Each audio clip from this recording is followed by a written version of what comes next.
Hello friends, good morning to all of you. I hope all of you guys are doing well. So today we have a second session on the business combination. In the last class we have started with the business combination guys, Ind AS 103. Right? So let's devote 5 minutes what we have discussed in the previous session on business combination. First of all, business combination is a very important topic, not only from exam perspective but also from the market perspective. When you guys become a chartered accountant, go in the market, right, you guys will see that lots of transaction is happening. What is transaction? Transaction between two companies in respect of acquisition, merger, demerger, amalgamation, all those stuff. In the last class we have said AS 14 we have read in the intermediate examination, right? But this is much more than the AS 14. The AS 14 only deals with the merger and amalgamation, but business combination deals with the acquisition of the business. Business can be a legal entity, business can be a one business out of the legal entity, right? It's a much wide as compared to Indian GAAP AS 14. Right? Then we have talked about in the previous session, we have talked about couple of areas, couple of definition, which is the base of the business combination. What we have said, business combination definition we have read in the previous class. That means merger of two or more of the business, acquisition of two or more of the business, transfer of subsidiary from one entity to another, transfer of subsidiaries between the fellow subsidiaries, transfer of a subsidiary from parent to subsidiary, transfer of business from parent to subsidiary, transfer of business from subsidiary to parent, right? Acquisition of a business from the different companies. It can be any type of combination, right? So the acquisition of one or more of the businesses is called business combination.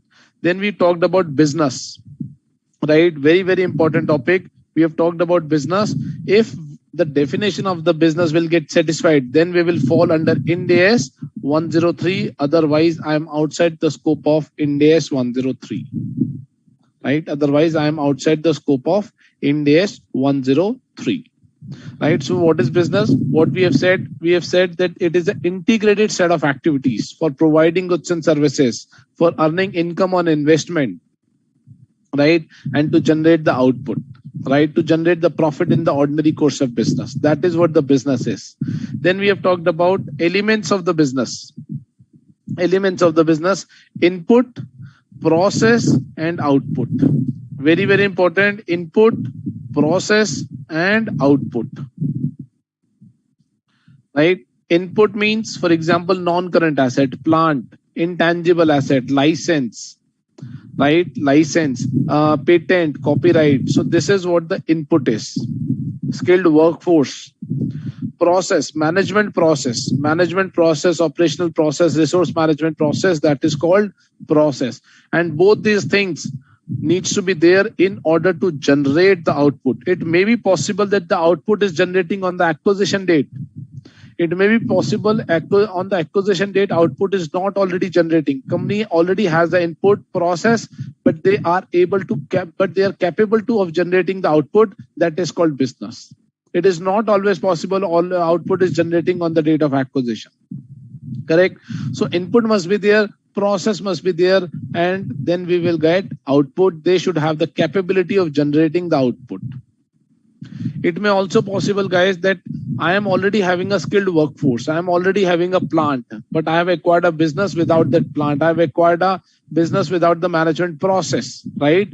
By using my own process, by using my own input, I will be able to generate the output. That is also considered to be a business.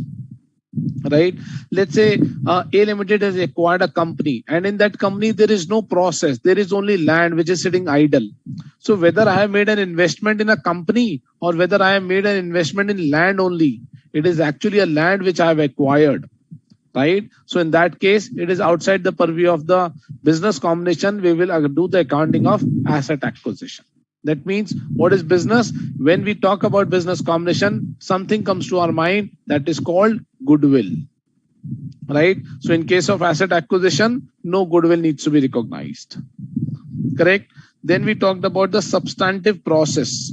The process needs to be substantive. The process needs to be substantive. Correct? That means in reality, there should be a process should exist, right? There should be a skilled workforce, right? The output can be generating at the date of acquisition. Output may not be generating at the date of acquisition. right? If the output is generating, that means input and the process should continue to produce or capable of generating the output. If the output is not generating at the rate of acquisition, then the input and process shall be capable of generating the output. Skilled workforce who has the necessary skill, who has the necessary knowledge in order to generate the output. So that is what the substantive process is. Then we have talked about concentration test. What is concentration test? If I have acquired an assets or a business, right, and the purchase consideration is largely aligned, largely concentrated to the group of asset or a particular asset, then we will say it is not a business combination, it is an asset acquisition, right?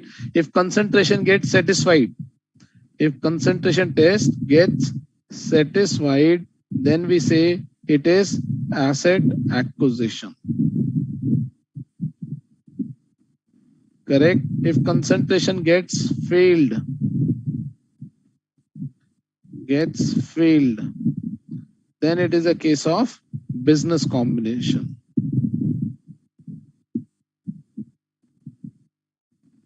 Correct, guys? Then after that, we have talked about asset acquisition. What is asset acquisition? Asset acquisition is acquisition of an asset or a group of assets. Acquisition is not a business combination. Asset acquisition is not a business combination. Correct? How to account for? Account for as per Ind AS 16. Right? Then we have talked about what is the difference between asset acquisition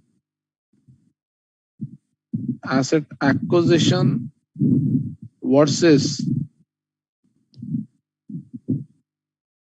business combination.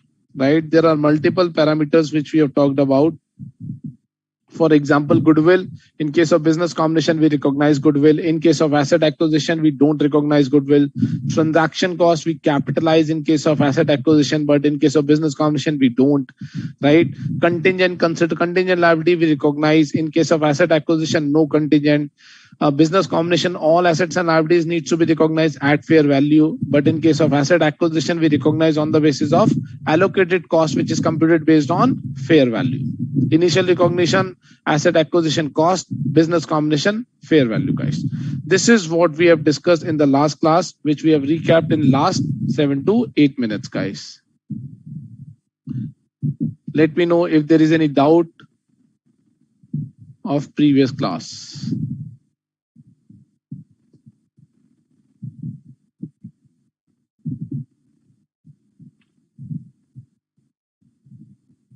Okay, let's move on, guys. Let's understand today what we are going to understand. Today we are going to understand the methods of acquisition, how this needs to be accounted for. Right? How this needs to be accounted for, how the business combination needs to be accounted for.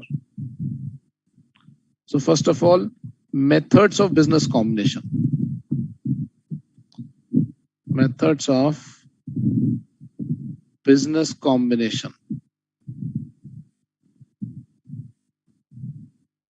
Right? How many methods, guys, of business combination? There are 2 methods of business combination. First is acquisition method. Acquisition method. Or it is also called purchase method.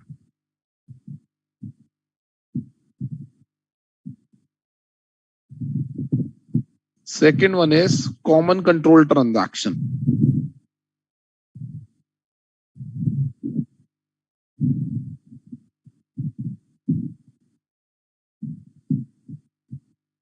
Right? Acquisition method. What is this?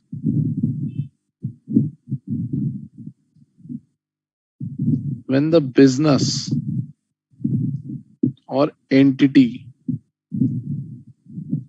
is acquired from a third party.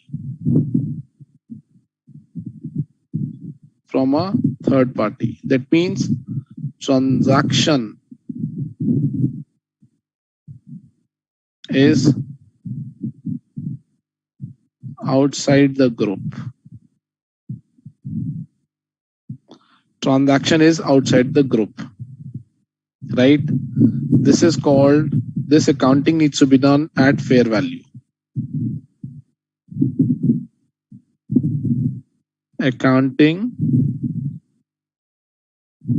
needs to be done at fair value. Correct? Fair value.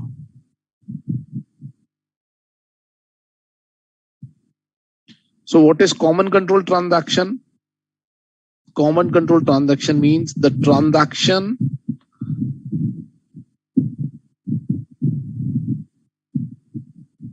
acquisition of business or entity is within the group. Within the group, right? This transaction needs to be recorded. Accounting needs to be done at book value. Accounting needs to be done at book value.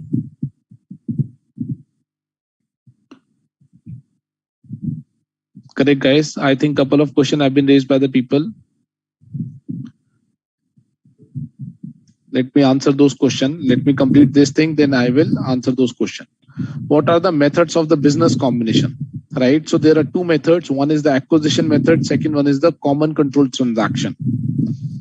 When the business, what is acquisition method? Acquisition method is example could be A Limited, B Limited, right? Unrelated parties. Unrelated parties. B Limited has three business. Business 1, business 2, business 3, right? And A Limited is acquiring business 1 only.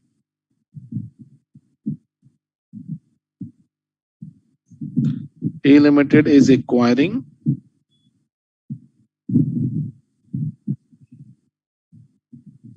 business 1. This is a case of acquisition accounting, right? What could be the example of common control transaction? Let's say this is the holding company. This is the subsidiary company, subsidiary 1, subsidiary 2. Let's say this is subsidiary 3, right? It is also having, let's say D Limited as a subsidiary 100%, E Limited 100% subsidiary, right? All these are 100% subsidiary. Now let's say in this case S Limited is acquiring D Limited from S2. S1 is acquiring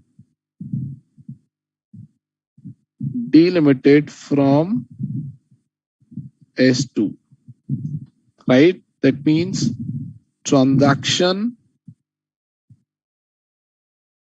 is within the group,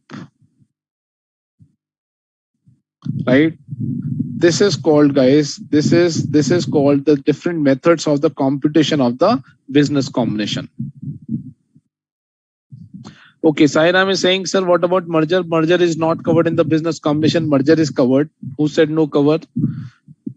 Merger is covered. Any type of acquisition, merger, demerger, right? Business combination. Let me write here. Business combination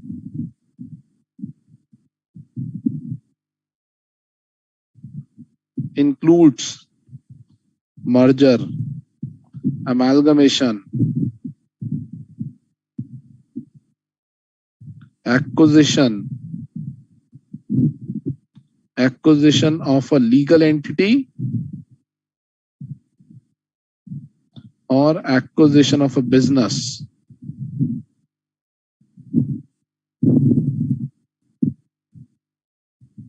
right? Or transfer of business or entity within group.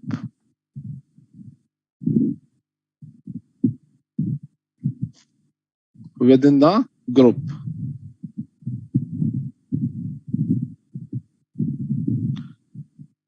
Right? It includes merger, it includes amalgamation, acquisition of a legal entity, acquisition of the business, transfer of business or entity within the group. I hope this is clear, Sairam.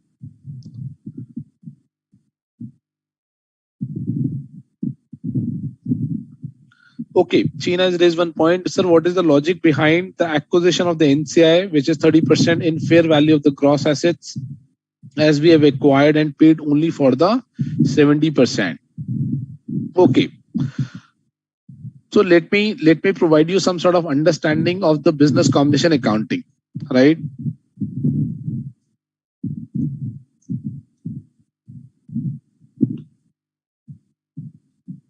Accounting of computation of goodwill.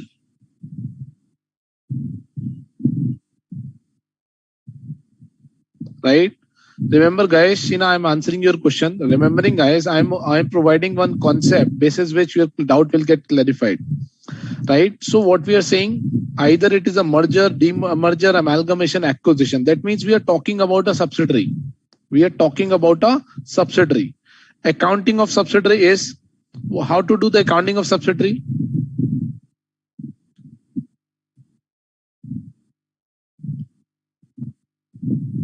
Subsidiary accounting is line by line addition, right? That means 100%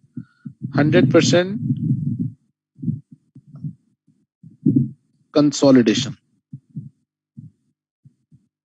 What does it mean? Let's say A Limited or H Limited is holding 80%, right?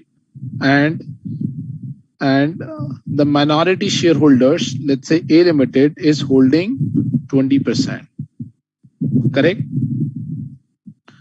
1 lakh shares of rupees 10, 20,000 shares, or I can say 80,000 shares of rupees 10 and 20,000 shares of rupees 10. Right? S Limited balance sheet.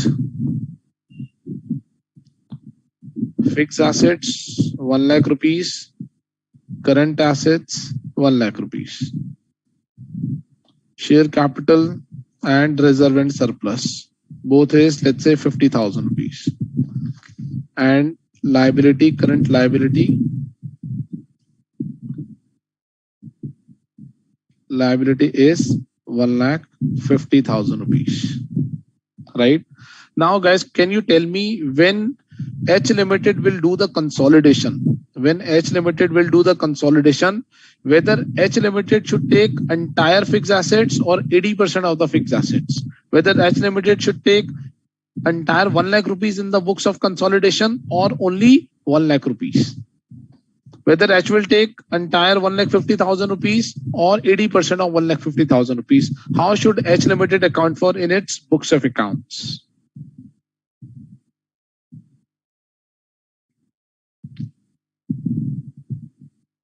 Guys, my question to you, how the H Limited will account for in its books of accounts?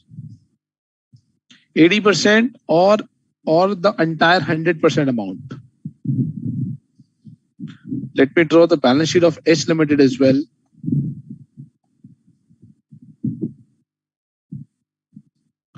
Let's say H Limited is having a fixed asset of rupees 5 lakh. Investment in S Limited 8 lakhs and current assets 2 lakhs. What is the total? 15 lakhs. Share capital and reserve and surplus, let's say 5 lakhs. And liability is around 10 lakh.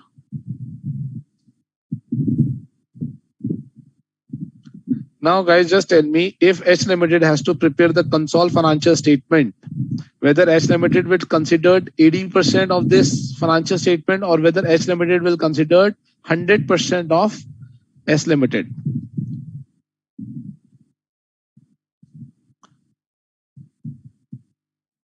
Okay. Jay Srivastav is saying full. Sheena is saying he will take the whole amount in the preparation of the CFS. Tanushri is saying 80% in the books and remaining 20% separately. What is separately? Are we preparing something different from the books? Tanushri, are we preparing something apart from the books? No, everything is in the books. Right? There is no other accounting apart from the books. If you're doing any accounting apart from the books, it's an illegal accounting, right? Which is not there. Okay, Tanushri is saying under the head minority interest. Sairam is saying 80% accounting is to be done, right? So those people who are saying 80% accounting is done, very good, but the answer is incorrect. What is subsidiary accounting? What is subsidiary accounting? Line by line addition and 100% consolidation. What does it mean? When H Limited will prepare its balance sheet, which is consolidated,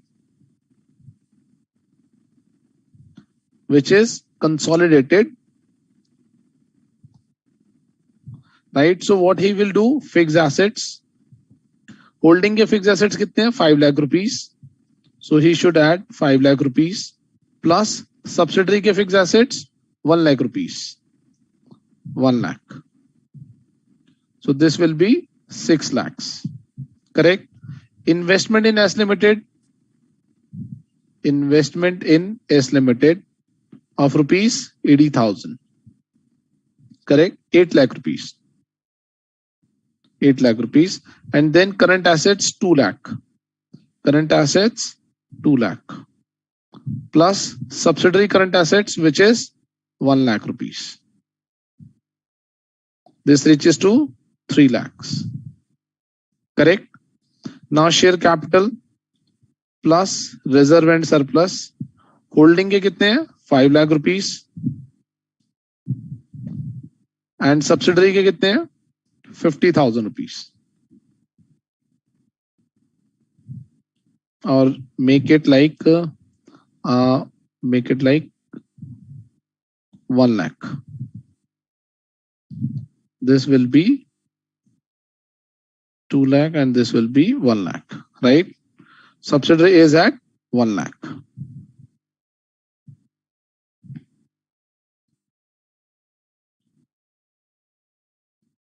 Correct? Then liability.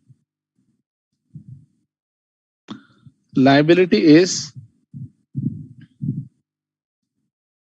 10 lakh rupees, right? Liability is 10 lakh rupees plus subsidiary 1 lakh. So this will be 11 lakh rupees.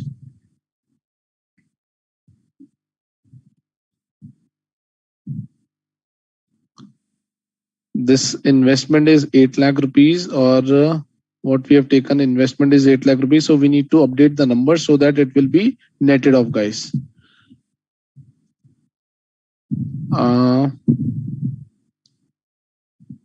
Here we have taken 1 lakh, or what should we do?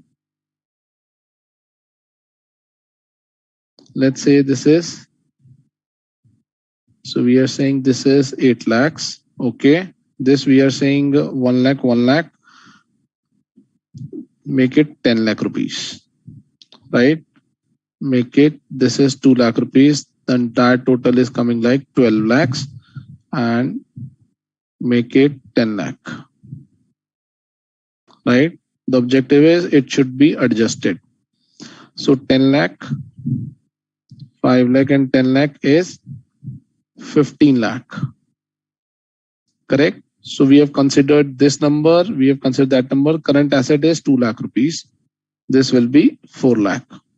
Investment is this. Share capital is 5 lakh. and here the share capital is 10 lakh. So this will be 15 lakh. This 10 lakh is correct, and this is 2 lakh rupees. Right? Right. So currently it is coming like 27 lakhs, and this is also coming like 27 lakh rupees. Correct? 27 lakh rupees. What I have done, I have just added the line by line addition of the financial statement. That means fixed assets of the holding company, fixed assets of the subsidiary company, current assets of the holding company, current assets of the subsidiary company, right? Liability of the holding, liability of the subsidiary, right? Share capital reserve and surplus of the holding company, share capital reserve and surplus of the subsidiary company, right? So this is how the consolidated balance sheet needs to be prepared. That means what I have done, I should have taken 80% of the entire numbers. But since I'm controlling, I have taken 100% of the entire numbers. Right? 100% of the entire numbers. Correct? Now in this case, what needs to be done? Couple of things needs to be done. First is I need to make an adjustment. I need to make an adjustment. What all adjustment? First is intercompany elimination. Intercompany elimination. I need to eliminate intercompany. What is the transaction between holding and subsidiary? I need to eliminate. For example, holding company has sold the goods to subsidiary. Sold goods to subsidiary, right, at 10% profit. Correct? And let's say 60% of goods lying in inventory of S Limited, right? So holding the subsidiary को goods बेचे at 10% margin, but out of those entire goods, 60% has not been sold outside the group. So that means that 60%, that 10% profit on the 60% of inventory is sitting in the books of account. So I need to make an adjustment. What can be the other adjustment? Investment versus share capital, right? Now this is a combined balance sheet. This is a consolidated balance sheet. Now I am saying my investment is 8 lakh rupees, and where the share capital is sitting, share capital is sitting in 10 lakh rupees. So what I am supposed to do, I need to eliminate this intercompany transaction. I need to eliminate this intercompany transaction. 8 lakh rupees minus 8 lakh rupees, right, which is 0 in this case. And similarly, I need to minus 8 lakh rupees as an intercompany transaction from here as well. Correct? If you see 10 lakh rupees, who are the shareholder of this 10 lakh rupees? The shareholder of this 10 lakh rupees are though holding company is having 8 lakh rupees, and the other shareholder, which is minority shareholder in this case, A Limited, is holding 2 lakh rupees.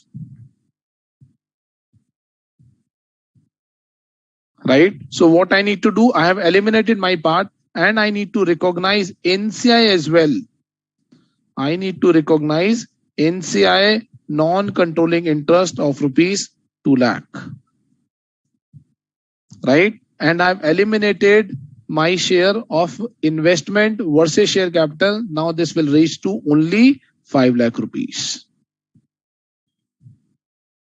Right? So what is my revised number? 12 plus 7, 19 lakhs. What is my revised number here? 19 lakhs. Right? Why I have told you guys, I just want to tell you, in case of subsidiary accounting, we will do line by line addition of the another company, and we recognize 20%. We recognize 20% as a non-controlling interest NCI. Correct? This is called subsidiary accounting. So if I will provide you the overview of the consolidation accounting, there are only three type of relationship in the consolidation. Three type of relationship. Consolidation accounting. Right? There are only three types of relationship. One is subsidiary accounting. Right? What is the accounting? Accounting will be very clear. 100% addition, line by line. Line by line. Recognize NCI. Correct? Second one is associate accounting. That means this is generally more than 50%. What is associate? 20% or more, but up to 50%. Right? In this case, we only take equity pickup. Equity pickup. What is equity pickup? I will add into the investment and I will add profit or loss. Right? ये कितना आएगा? This is only a percentage of share. Associate profit or loss multiply by the share of holding company in associates. Right? Third one is joint venture. Same, we need to apply equity accounting. This you will learn in Ind AS 110 and Ind AS 111. Fourth is joint operation.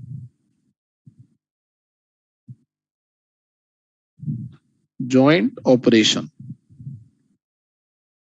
In joint operation, what accounting will do? We do proportionate accounting.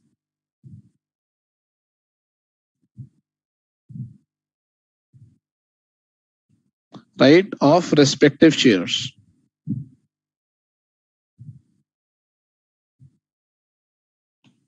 Right? So I just want to tell you guys, these are the four relationship exist under accounting, which you will learn. Subsidiary is driven by Ind AS 110.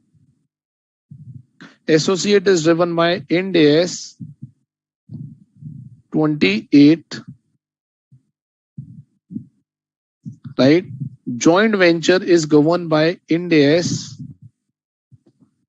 28 and 111, and joint venture is governed by Ind AS 111. Right? So these standards will provide the guidance how to account for. Now we were discussing subsidiary accounting, right? 1%, I think Sheena has raised a question, sir, why we are adding NCI? Now just think about it. Let's compute goodwill. Purchase consideration is 100 crores. Correct? And I have acquired net assets. I have acquired net asset at 60 crores. My goodwill is 40 crores. Right? And what is the stake? Let's say A Limited, B Limited, and this is AB Limited. A Limited has acquired 60% stake. Right? 40% is retained by B Limited. So this is the method one of computation of goodwill. Of goodwill computation. Right? What is the another method? Method 2 of goodwill computation.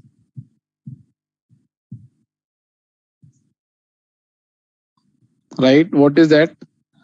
Purchase consideration, I will take 100 crores. Right? Net asset, this is let's say 60% only. Right? Net asset, which is this is 60%. Net asset, I will take 100%. Right?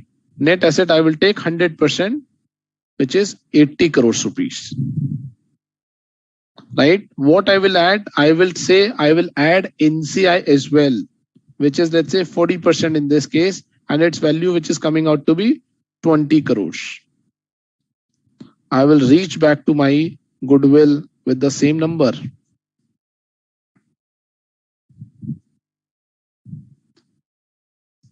I will reach back to the same number. That means goodwill computation, that means who has acquired a control? A Limited has acquired a control on AB Limited. That means AB Limited will become a subsidiary of A Limited. Then what is the accounting? Line by line addition. So by doing this accounting, I will take 100% of net assets. I will recognize NCI. I will recognize goodwill. So what is my entry? Entry will be assets debit, right? In this case, we are saying 80 crore rupees. 2, goodwill debit 40 crore rupees. 2, purchase consideration 100 crore rupees, and 2 to NCI 20 crore rupees. This will be the accounting of business combination, which will flow to console as a part of subsidiary. This is only a method of computation, guys. Just see, this is the one method of doing the accounting, and this is the another method of doing the accounting. Both are same. The only point is, in this we are not recognizing 100% of assets. We are recognizing only 60% of the assets and liabilities. Here we are recognizing 100% of the assets and liabilities, plus we are also recognizing NCI. So if you look at what we have done, this is nothing but a 60%. Right? This is nothing but a 60%, and purchase consideration is also for the 60%.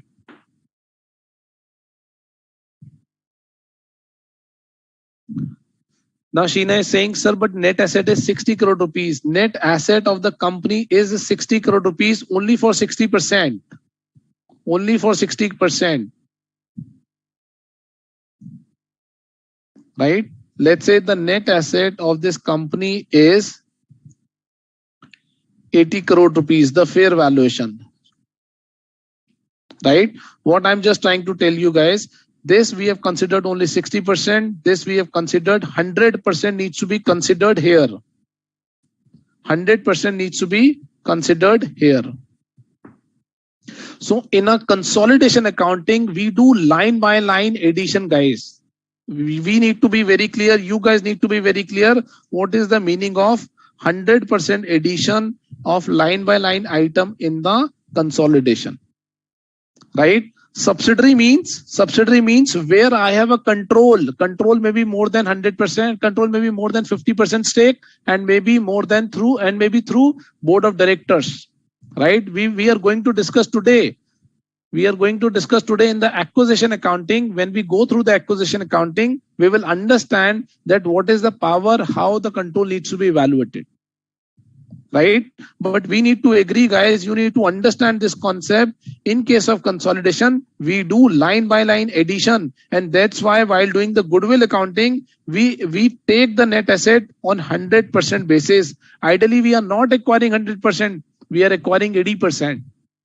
But to do the consolidation, we have to account for like this only, so that we can compute the goodwill, so that I can record the net asset at 100% line by line addition, and I will also record the non-controlling interest as well. This is what the subsidiary accounting. Kumar Mangalam has raised multiple questions, but all the questions are same. H Limited should take 80% of net assets, or if H Limited has taken 100% of net assets and can give 20% to A Limited, both are same. If H Limited has acquired, so what he has said, let's say H Limited has acquired 100% in A Limited, right, as on 1st January 2022, right? 31st March 2022, H Limited has sold to A Limited, not to A Limited, to B Limited 20% interest, right? So revised structure will be 80% and revised structure will be like 20%. Even this A Limited will be a subsidiary. Even in this case, A Limited will remain a subsidiary. Right? What is the accounting in the books of consol? 100% line by line addition. Line addition. Right? In this case, there is no NCI. But in this case, 100% line by line addition. Right? Plus recognize NCI.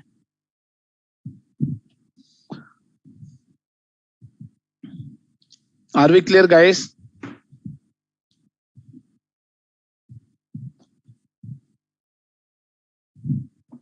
Okay. Sairam is saying, sir, what about the profit share? Sairam, this is the accounting which we have done on the date of acquisition. Right? This is the accounting on acquisition date. Going forward, when you will prepare the accounting for the subsequent period, you will keep on adding NCA profit here. Right? Let me also show you how the profit needs to be computed. Let's say this is the profit. Let's say this is the profit of subsidiary S Limited, right?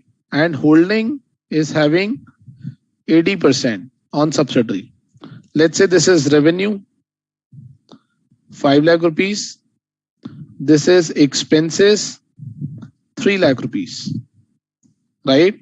And this is a, let's say, net profit, 2 lakh rupees, right? This net profit needs to be bifurcated into the parent and NCI. How it is to be computed? 2 lakh rupees multiply by 80% and multiply by the period.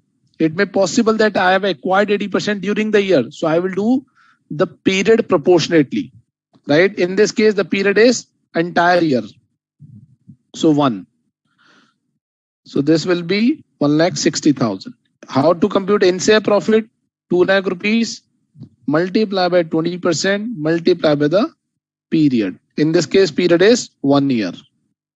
40,000 rupees. This will go added in NCI and this will go reserve and surplus of holding company. Are we clear, guys? Very simple sense में what we are doing, 80% interest है, but I have acquired 100% of assets, 100% of liability, 100% of current assets, 100% of share capital, right? 100% of revenue, 100% of expenses. That means ideally I should have taken 80% of all these items, but I have taken 100%. But for 20%, what I'm doing, recognize non-controlling interest. My balance sheet will be matched. I will, from the reader perspective, it will be very clear that company has a non-controlling stake and the total amount is payable, which is this much. And going forward basis, I will keep on adding the profit. I will keep on bifurcating the profit in the NCI and in the parent based on their proportionate shareholding, based on the period as well. Right? This will keep on increasing. If there is a loss, this will keep on decreasing. Right? So first of all, guys, are we clear on the accounting aspect in subsidiary line by line addition 100%? In the associate, मैं सिर्फ अपना 20% pickup ही लूंगा. Right? यहाँ पे सिर्फ 20% ले लें. Because I am holding only 20%, I am not controlling the company. Here I am controlling the company. Since I am controlling the company, standard says take the full company as it is for the consolidation, recognize NCI. Correct? In joint venture, equity accounting, in the joint operation, it is not a legal entity. In the joint operation क्या होता है? A Limited, this is B Limited, no entity set up. They are merging their operations. Merging operations.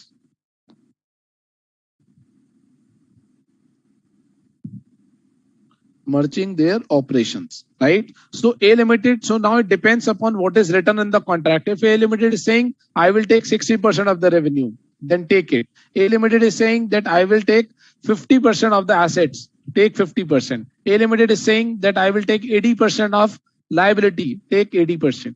Right? It depends upon the joint agreement entered between A Limited, B Limited.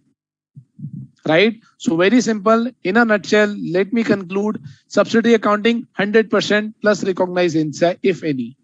Associate accounting equity. That means I will recognize only to the extent of my share. Joint venture accounting equity accounting similar to associate.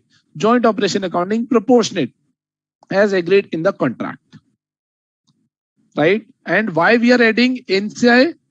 I hope you have got the perspective why we are adding NCI. Where I have written? Right. Are we clear, guys? Why we are adding NCI? Because we need to do subsidiary accounting. It's only a method of presentation.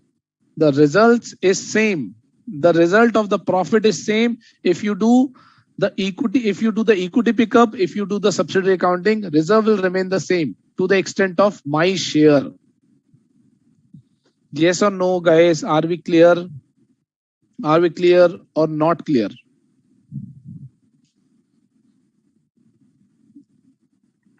Are we clear or not clear?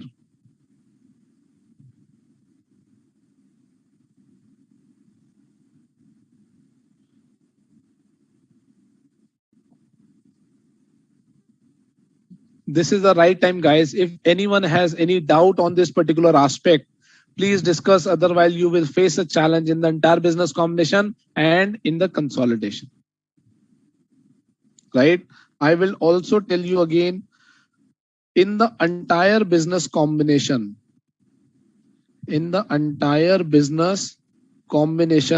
everything is revolving around goodwill. Right? Goodwill. How the goodwill needs to be computed?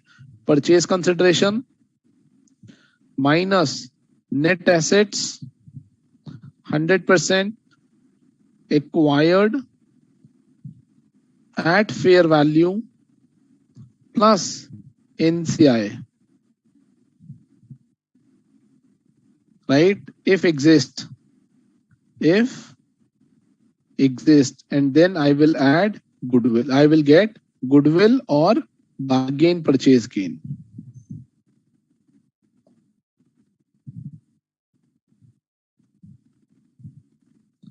This will be the whole accounting, guys. Entire standard will be revolving around this only. Right? And we will keep on extending this formula. We will keep on extending this formula.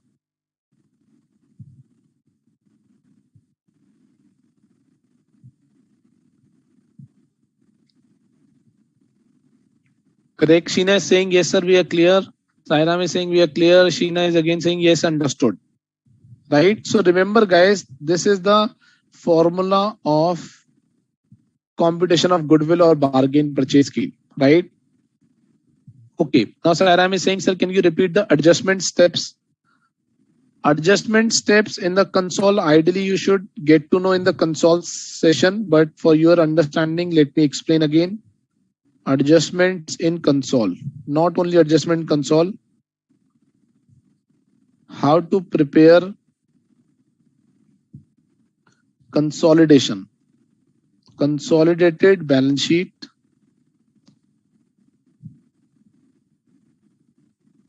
right? I am only going to talk about subsidiary accounting.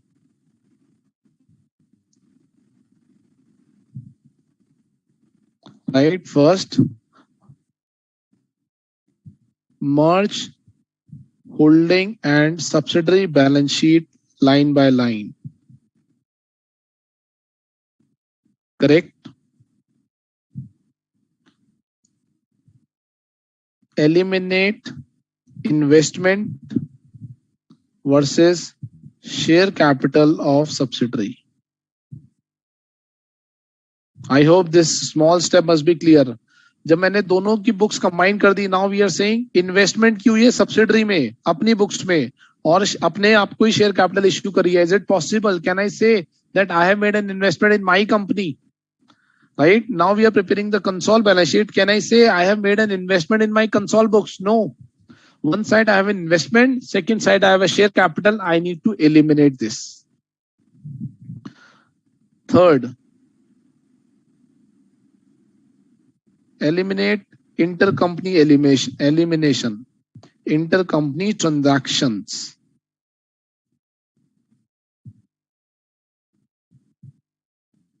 Right? Fourth, apply business combination accounting.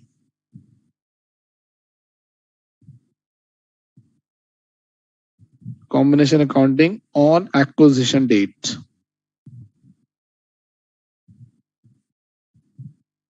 ठीक है? That means recognize goodwill. Recognize goodwill.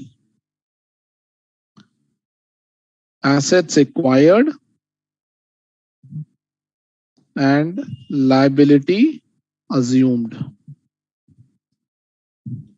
Right? Recognize NCI.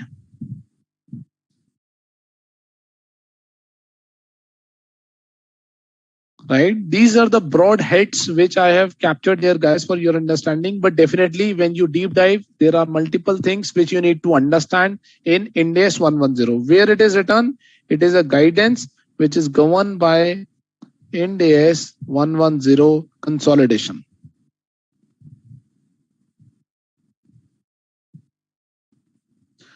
Are we clear, guys? Quickly, are we clear?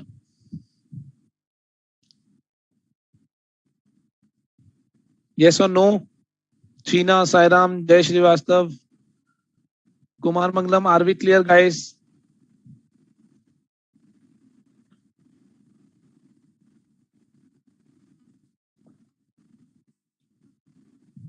I'm waiting for your response.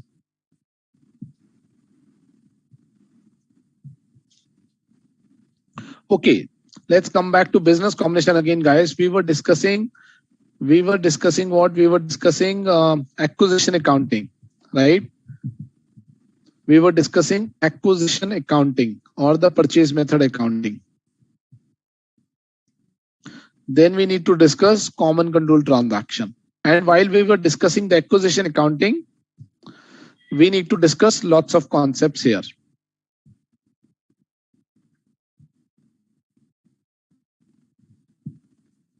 I hope, guys, you guys will be clear in respect of this concept. Nobody said yes. Especially Sairam has raised this point, sir. Can you repeat the adjustment steps? Waiting for your reference. Okay, acquisition accounting.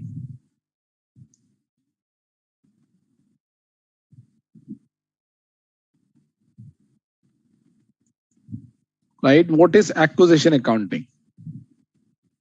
Steps. Steps in acquisition accounting.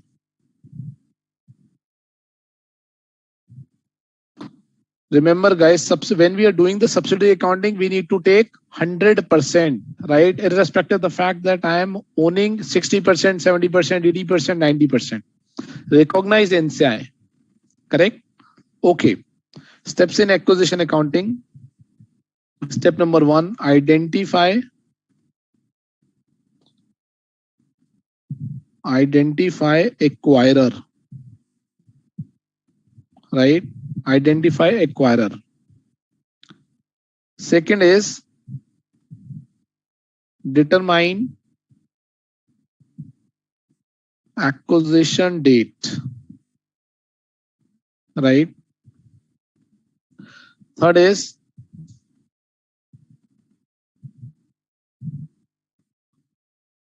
determine.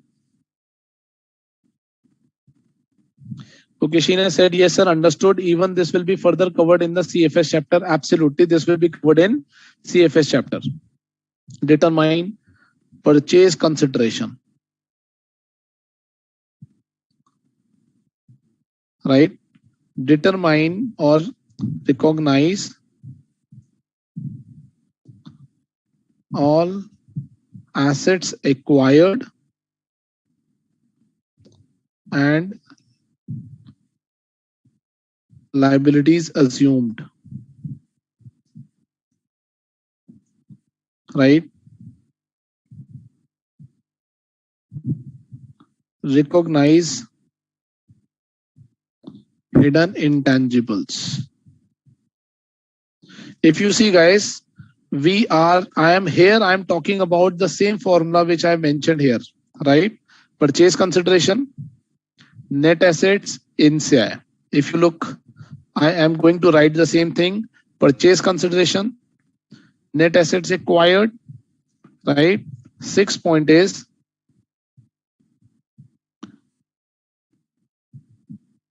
recognize non-controlling interest, right? Recognize non-controlling interest. 7th is recognize goodwill or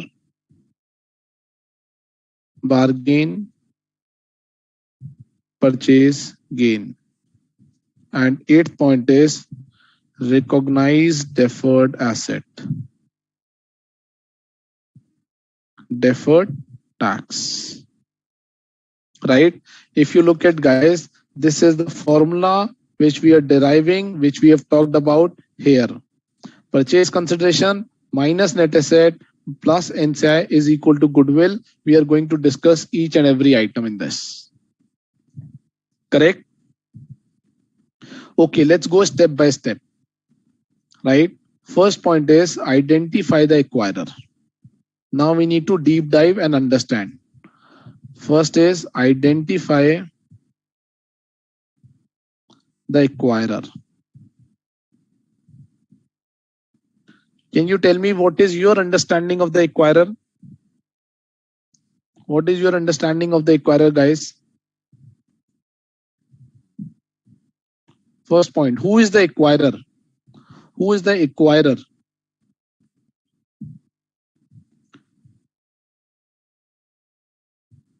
Acquirer is the enterprise.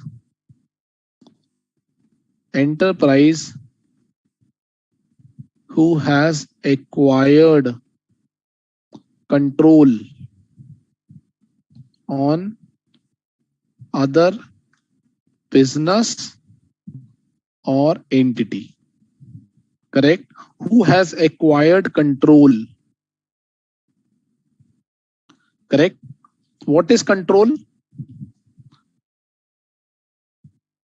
Control needs to be determined as per Ind AS 110, right? C point, business combination accounting. Business combination accounting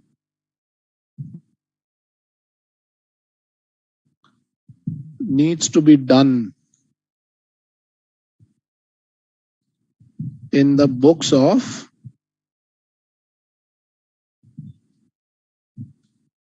acquirer.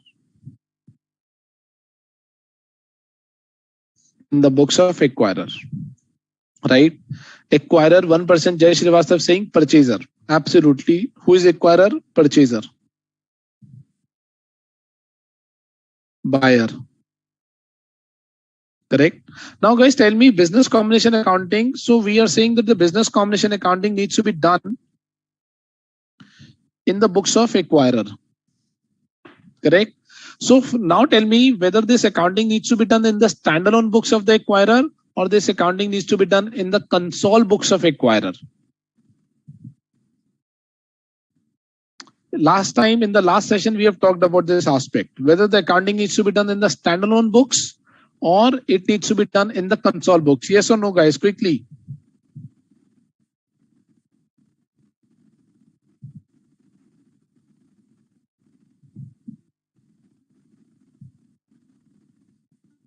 Quickly, guys, in the standalone books में accounting करनी है or do we need to do the accounting in the console books?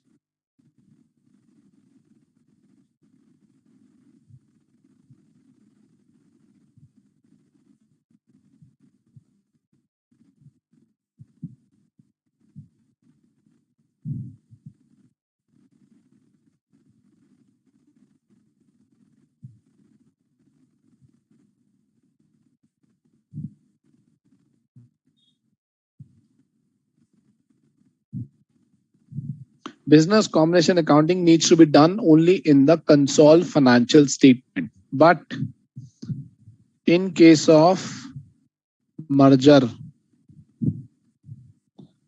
amalgamation,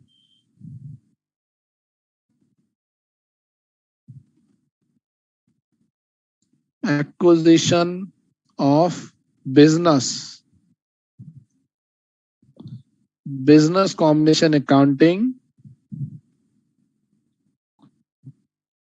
needs to be done in standalone financial statement. Are we clear, guys? Business combination accounting हमेशा console में करते हैं, हमेशा in the consol financial statement. But in case of merger, amalgamation, acquisition of business, business combination accounting needs to be done in the standalone books. Right? How it is to be determined? Simple logic, very simple. A Limited is acquiring B Limited's business, right? This is business 1, business 2, business 3. Ab A Limited has acquired business 1. Acquired business 1. Business 1, it's not a separate legal entity. Not a separate legal entity, right? What is one business 1? Let's say business B1 is a real estate business. Right? So A ने क्या किया? A has taken this business. A has taken this business and he has merged into its standalone entity. Right? So now when A Limited will prepare its financial statement, it includes A Limited SFS plus B1 SFS.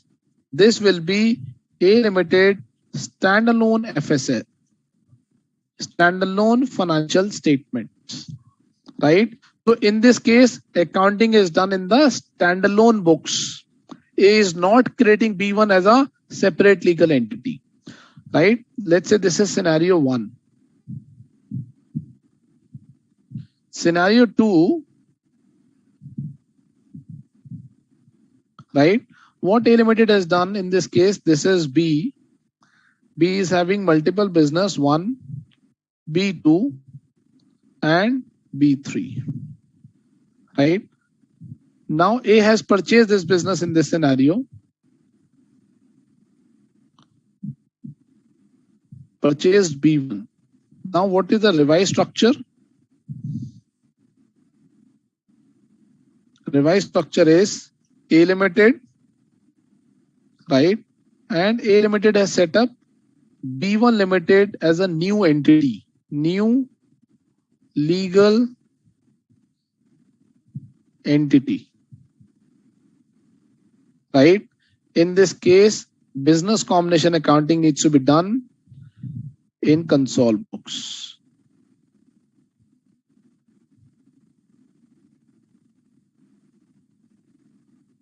In CFS of A Limited.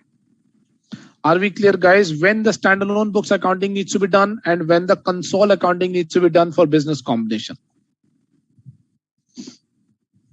Are we clear, guys? Just look at these two examples. In this case, no new legal entity is set up by A.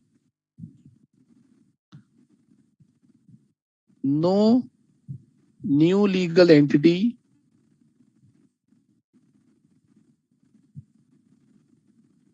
set up by A Limited. Are we clear, guys? In this case, accounting in the books of standalone of A Limited needs to be done. Business combination accounting, in this case, consol books of accounting needs to be impacted of business combination accounting. Quickly, guys, yes or no? Are we clear? Waiting for your response.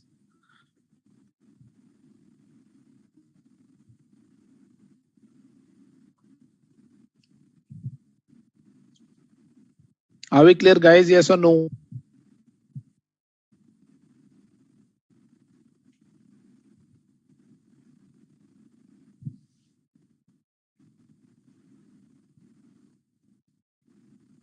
People are not saying yes or no. I'm not sure whether we are clear on the standalone books of accounting impact or the console books of accounting impact.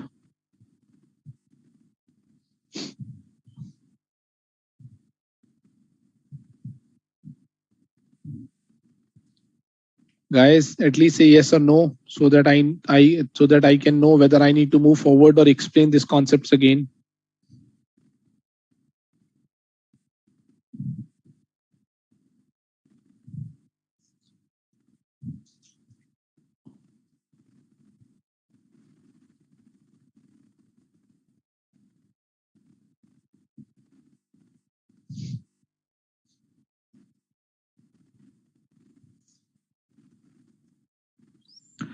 Sarah is saying if the company acquired a separate legal entity, the company needs to done the accounting in the console books. Yes. The only point is if I am acquiring this business and I'm setting up this as a separate legal entity, right? Then the business combination accounting needs to be done in the console books. We will pass separate accounting, separate adjustments, guys, in the standalone and in the console, right?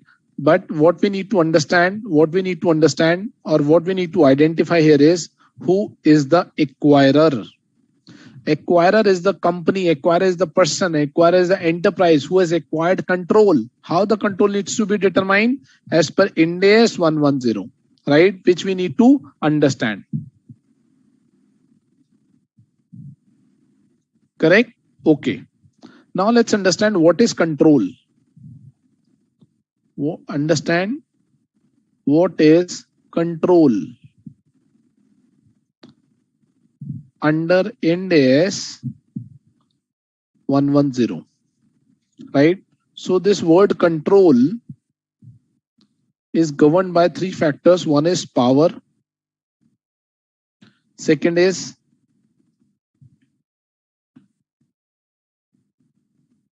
exposure of variable return, right? And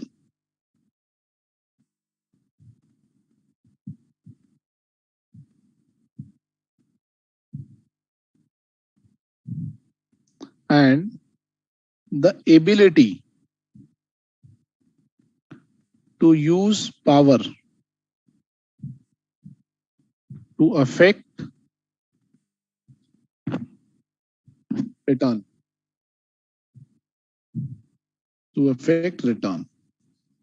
So there are three components: power, exposure to variable return, and ability of power to affect the variable return. What is power? The only point is how do we get the power? How the entity or enterprise will get the power, right? So there are multiple rights. Power is nothing but a rights. Rights, what are those rights? Voting rights. Second is potential voting rights.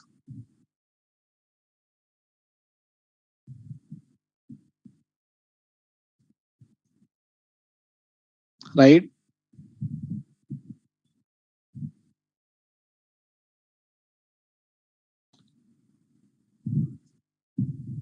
Rights related to the appointment of KMP of the company. For example, who is the KMP? Can anyone tell me who is the KMP? KMP is nothing but a key managerial person. Key managerial person.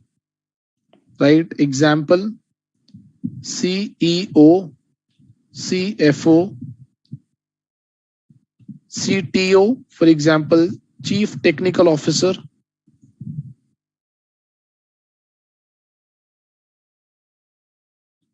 Right? CSO, Chief Strategy Officer.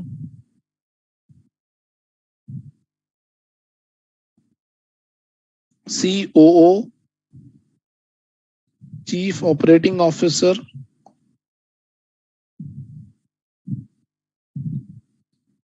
Right? So if one party has a right, one party has a voting right, maybe 55%, 60%, then that factor needs to be considered that will provide a power. If one company has a potential voting rights, we will discuss what is potential voting rights. For example, convertible debenture.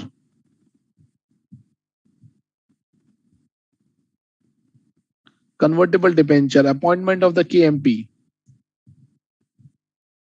Fourth,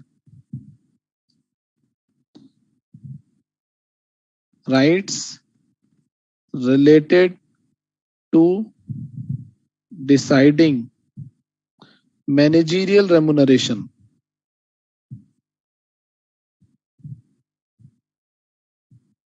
Managerial remuneration of KMP. Fifth,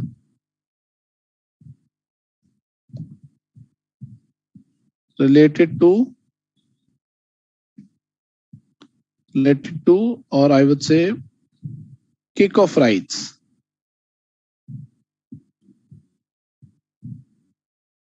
Kick-off rights of KMP. Kick-off rights of KMP.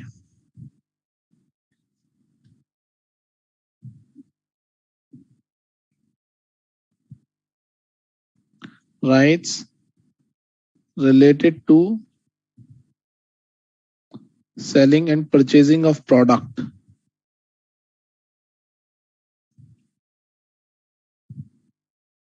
Right? Research and development activities rights.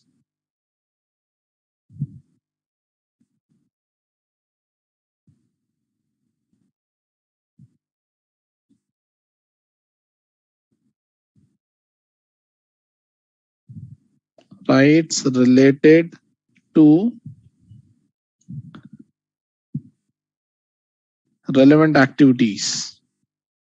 So these are some of the illustrative rights, guys. These rights are illustrative.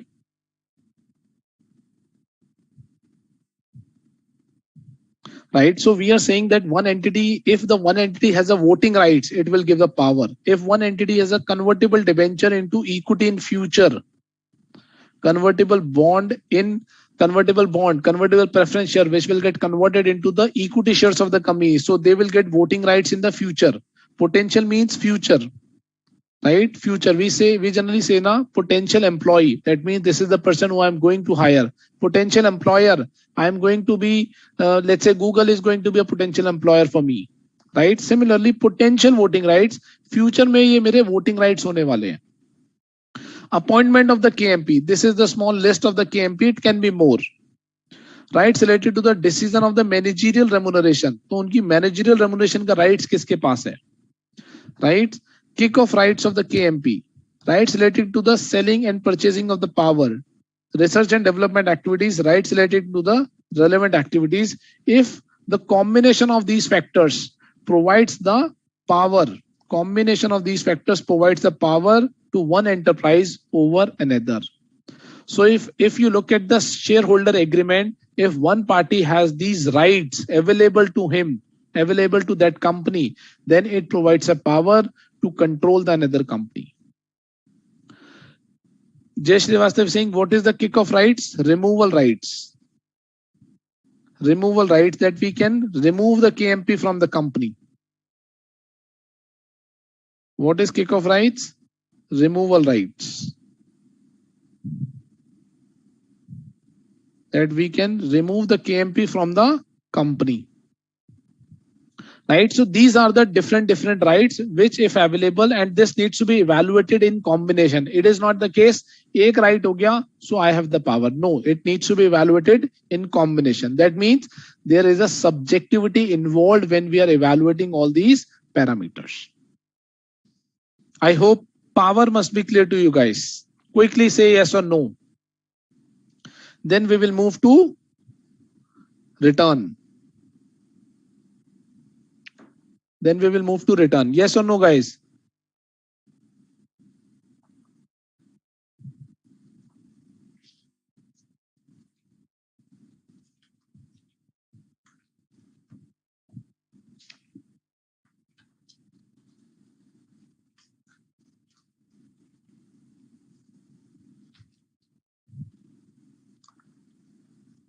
Jay Srivastav is saying yes sir, clear. Okay, now the exposure to the variable return. What is return? Return is remuneration. Return is basically remuneration. Return is basically profits. Return is basically dividend. Return is basically interest income. Right? Interest income. So we are saying control over investee.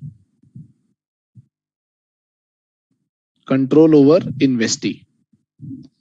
So one is we are saying power. We are saying power. I'm talking about the structure. Let's say H Limited. This is A Limited, and this is, let's say, NCI. Right? 80%, 20%. Right? If H Limited has the voting rights 80%, it is an indication, it is an indicator H has a power. If H Limited has a right of the potential voting, it is an indicator that H is controlling the company. Right? Or H Limited has the power. If H Limited has the appointment rights of the KMP, it is an indicator that H has a power over the company. If H has a right to take the decisions, material decisions, relevant decisions of the company, it is an indicator H has the power in the company. Right? Who is the investor? H is the investor. NCI is the investor. Right? Who is the investee? Who is the investee? A Limited is investee. So what we are evaluating? We are evaluating control over investee. Control over S Limited in this case. Right? So power should be clear. Now exposure to the variable return. What is variable return? A variable return is A Limited's profit, A Limited's interest income, remuneration, right? Remuneration. What else? Interest, profit, dividend. Remuneration payable, dividend payable. Right? 1, 2, 3, and 4. Right? So we are saying A Limited investee के पास इतने सारी income है, ये payable है, ये dividend है. So exposure to the variable return from the perspective of the investor, what is the variable return? Remuneration payable by the investee, profits to be distributed by the investee, dividend to be distributed by the investee, and interest income to be distributed by the investee. So पहले power होनी चाहिए, फिर ये profits होने चाहिए, and third point is ability to use the power to affect the return. Right? So what we are saying, investor has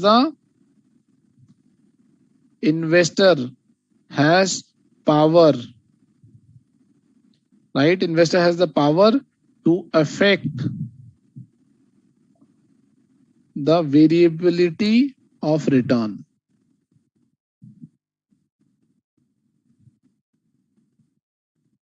Right? हम क्या बोल रहे हैं? पहले पावर होनी चाहिए, फिर वेरिएबल रिटर्न होनी चाहिए. Right? And then we are saying investor के पास पावर होनी चाहिए that he can change this return or amount which is to be distributed by the investee to the holder. Right? He has the power to change, to take the decision to significantly change these returns from the investee to the holder. Right? If all these conditions exist, then we will say H Limited is controlling A Limited. If H Limited is controlling, H Limited is the acquirer. Are we clear, guys? What all factors needs to be evaluated for evaluating a control? Right? The definition of the control has not been defined under 11103. It is defined under Ind AS 110. Right? Let me take an example, guys.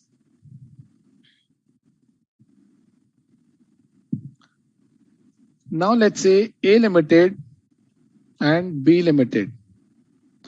They have set up a new company, AB Limited. AB Limited issues 1 lakh shares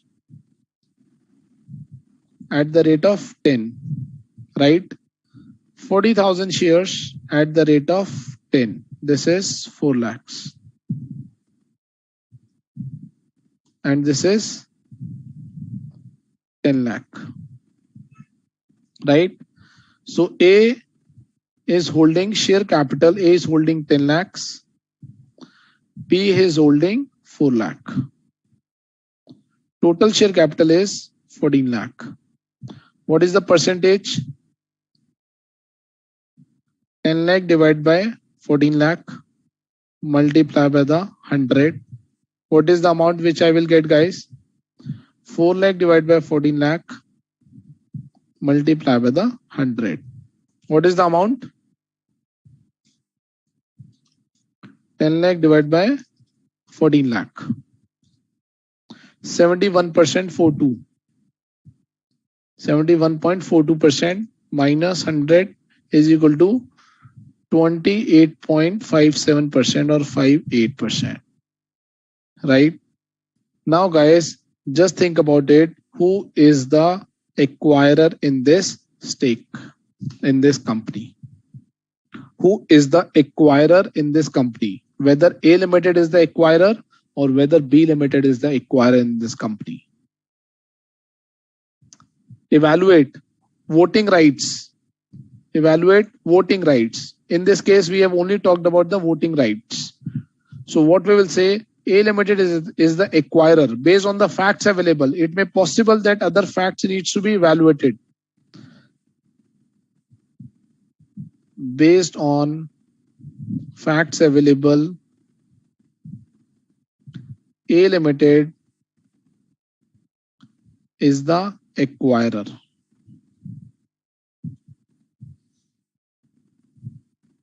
Are we guys clear?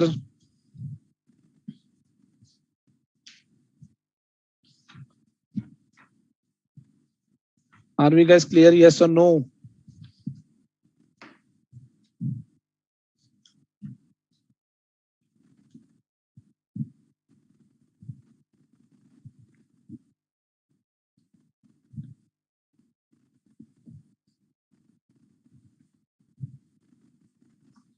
Waiting for your response, guys. I'm not sure people are gaining understanding on the business combination concepts or not.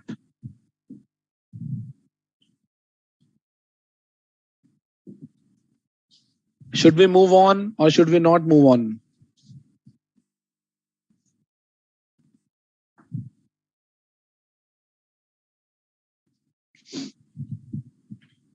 Waiting for your response, guys. Let me take a pause and understand. Are we clear?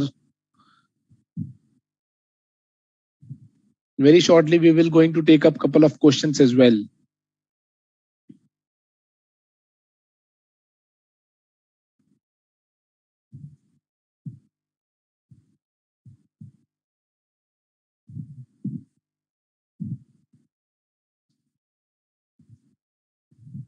Other factors or rights as mentioned in Ind AS 110 to be evaluated.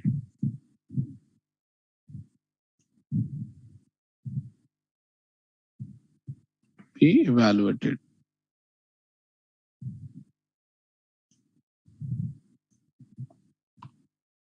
Yes, people are saying yes. So in this case, B is the NCI. That is correct.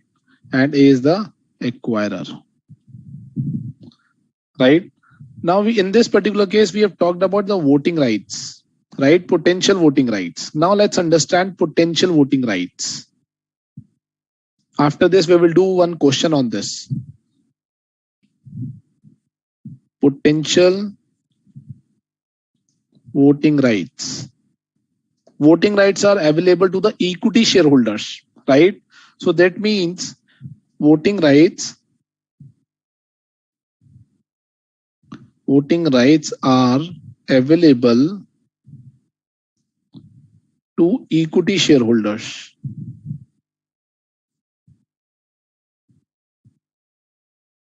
Right? What is the meaning of word potential? Future. In future. So that means voting rights are available to the shareholders in future. Example.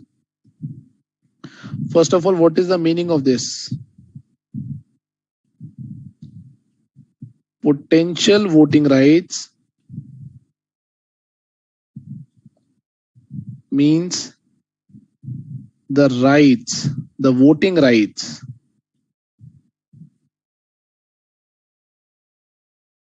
are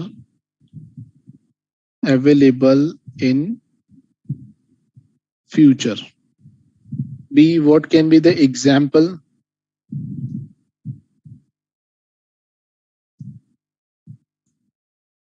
Convertible debentures,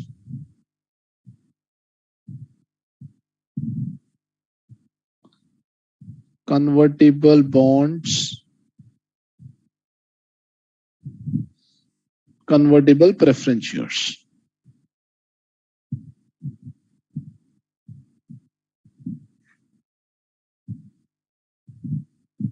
C point is potential voting rights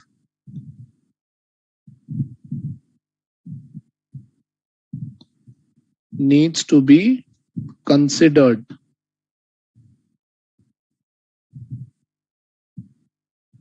for evaluation of control. Correct? This is what the potential voting rights. Now let's open our study module and let's do one question on this particular aspect. Question number 4. Illustration 4 on page 13.19. Question number 4, page 13.19. It's on potential voting rights. P Limited, a manufacturer of the textile, acquires 40,000 equity shares of company X. So P Limited is there, right? P Limited has acquired 40,000 equity shares. Acquire 40,000 equity shares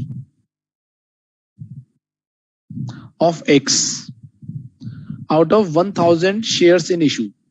So out of 1,000, he has acquired 240,000. As part of the same agreement, the P Limited purchased an option to acquire 25,000 shares. Plus, he has got options to acquire additional stake, right, of 25,000 shares. Correct? The option is exercisable for next 12 months. It's valid for next 12 months. Valid for next 12 months. The exercise price includes a small premium to the market price. Okay.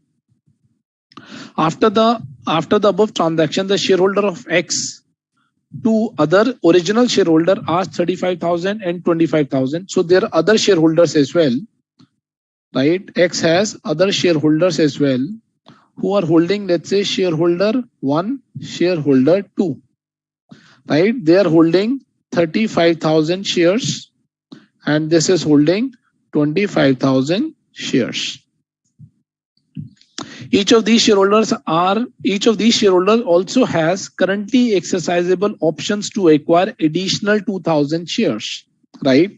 So what is actually the structure is, this is X Limited, right? X Limited has 3 shareholders after this acquisition. One is P, second one is SH1, and third one is SH2. P has acquired 40,000 shares. Correct? Shareholder 1 is having 35,000 shares and SH2 is having 25,000 shares, and this will be equal to 1 lakh shares. Now 40,000 shares held by P. He is also getting an option to acquire 25,000 shares options. This is option, right? Plus 2,000 shares option, right? Plus 2,000 shares option. Correct. Now assess whether control is acquired by P or not. So what we need to do, first of all, this option is a option to acquire shares in the future, is a what? Is a potential voting rights. It's a potential voting rights, and this needs to be evaluated for the purpose of control, right? So how do we evaluate? Let's talk about first share capital. P, shareholder 1, shareholder 2. P is holding 40,000. Shareholder 1 is holding 35,000 and 25,000. This will be 1 lakh rupee, 1 lakh shares. Correct. Now potential voting rights plus 25,000 shares plus 2,000 shares plus 2,000 shares. This will reach to 65. This will reach to 37. And this will reach to 27,000. Its total is 29,000. The total reaches to 1,29,000 shares. If I need to compute the percentage, what is the percentage? 65,000 divided by 1,29,000. 50.38. 65 divided by 1,29,000 is equal to 50.38%. 37,000 divided by 1,29,000 is equal to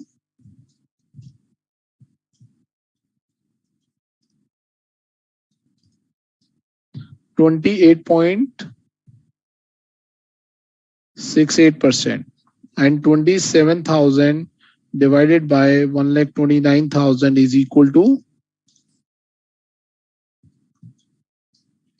20.93%.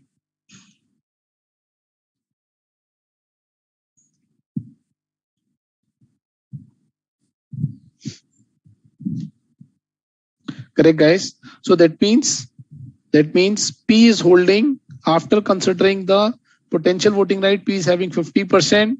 Shareholder 1, shareholder 2 is having 28%, and shareholder 2 is having 20.93%, right? Now other facts have not been given in the question.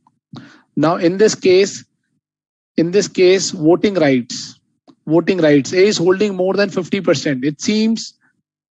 It seems P is holding more than 50%. It seems P is the acquirer in this case. Right? P is the acquirer in this case, subject to other factors as mentioned under Ind AS 110. As mentioned in Ind AS 110. Right? What are those factors? This is the same factors which we have discussed just 15 minutes ago: power, exposure, and ability. If all those things are there, we will say it is a control. Right? So in this case, we have evaluated how the potential voting rights needs to be evaluated for the purpose of evaluating control. China has raised a mistake. He has raised a point, sir. Is there a mistake in the question in the name of company X in the first line of second paragraph? First line of second paragraph, after the above transaction, the shareholding of companies X to other original shareholder. No, it's correct. So what the question is saying, this is the company X, right? This is the company X, the shareholding of the company's X shareholders. He is talking about the shareholder of companies X. They are holding 35,000 shares and 25,000. No mistakes in the question.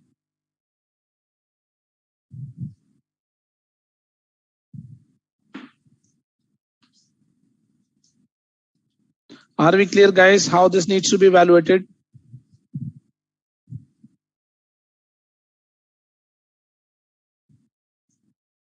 Yes or no?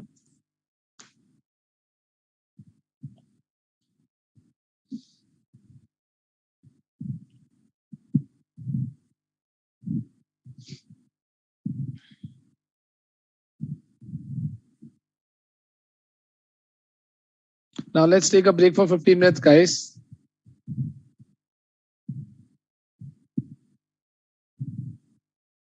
And after the break, we will move on. Sheena is saying, sir, actually, I am having a previous module. Please be clear, guys. Your module should be updated. Right? Let's take a break of 15 minutes.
P acquires now when 40% acquired or when option exercise.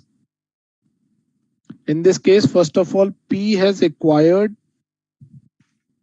40,000 shares, not 40%. Be mindful, right? 40%, 40,000 shares. Let me open the question again. Okay, P has acquired 40,000 equity shares, right? Plus he has also got the options today.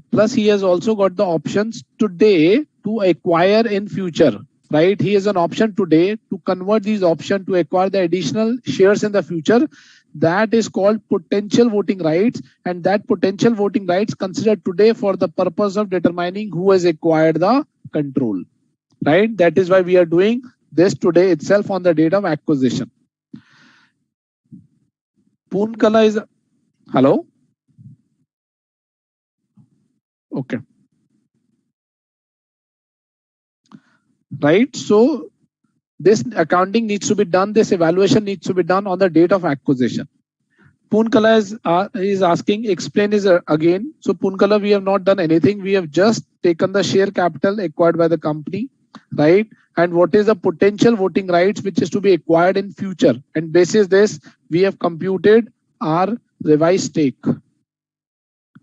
Right? So basis this, we are saying one company P is holding 50%, more than 50%. B, a shareholder 1 is holding 28%, shareholder 2 is holding 20%, right? So more than 50% is held by P. So P seems to be an acquirer, provided other factors of Indias must be satisfied. Correct? That is what we are saying here. Okay, guys. Okay, let's move on. And let's talk about the next concept.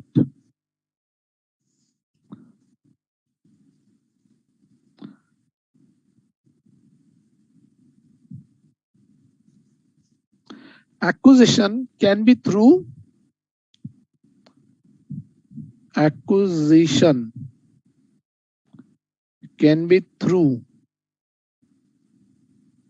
cash, right, or equity shares.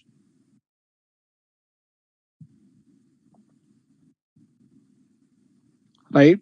So in cash, if the consideration is discharged in cash, right, or we can say discharge of purchase consideration. Discharge of purchase consideration.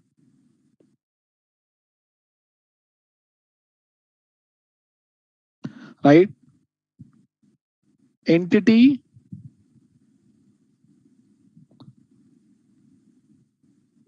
who provides cash in consideration is the acquirer. The entity who provides cash or bank, right? We not should say cash, bank or cash in the consideration is the acquirer, right? If the consideration is discharged in equity shares, then what will happen? Entity which issue its equity shares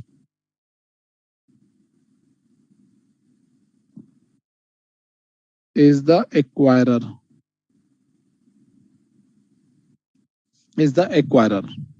Right? In evaluating the acquirer, Ind AS 110 principle needs to be evaluated. Principles needs to be evaluated. Right? Plus couple of other factors to be evaluated. Right? What are those?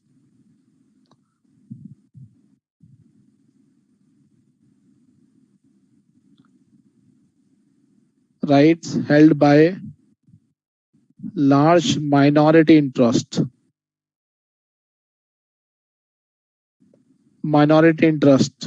Right? Governing body.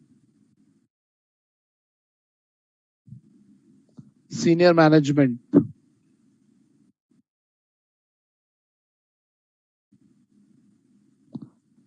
Right. So simply we are saying that if the acquisition is by shares or it by equity share, who is the acquirer in this particular case? Now, guys, let's come to the question.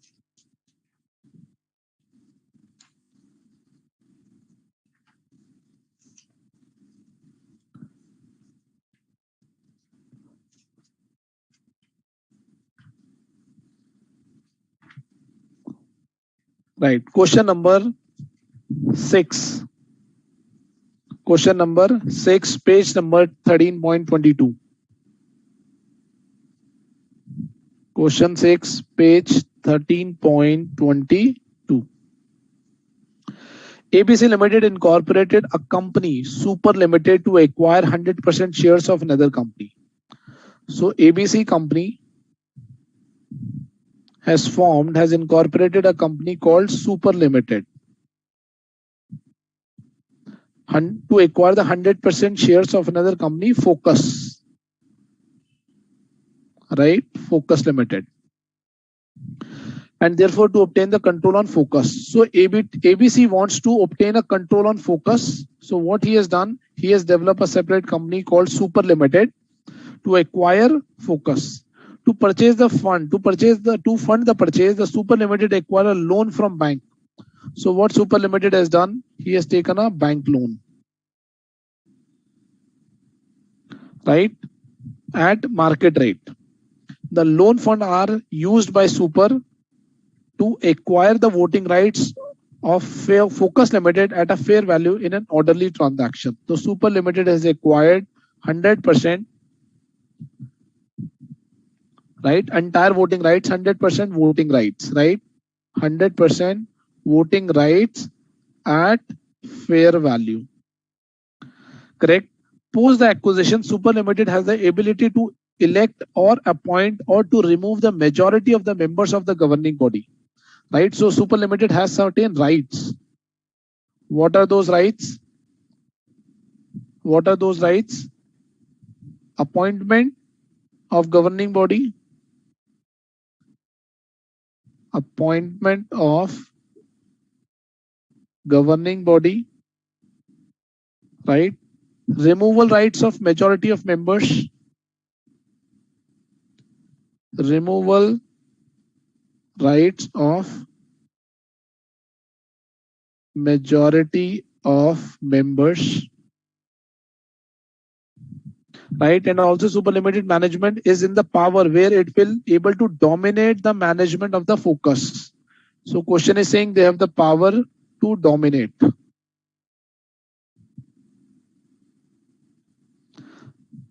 Right? Can Super Limited be identified as acquirer in this business acquisition or combination? Guys, so ABC Limited wants to acquire a control on Focus Limited. So what he has done, he has developed the Super Limited. Super Limited has taken a bank loan. Super Limited has invested the money in the Focus. He has acquired voting rights. He has acquired certain more rights, appointment of governing body, removal rights of the governing body or majority of members of governing body, and he has the power to dominate. Can we say that Super Limited can be identified as the acquirer? Who is the acquirer in this case? ABC Limited is the acquirer or Super Limited is the acquirer? Who is the acquirer?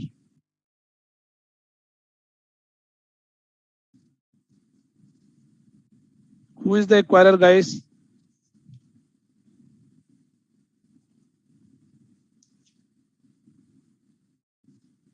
So in this case,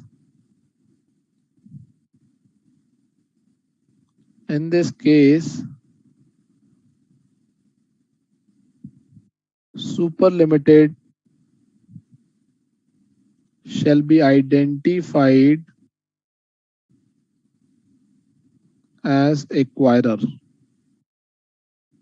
Right? Why? Because all these parameters, 100% voting rights, right, and the other rights are available with the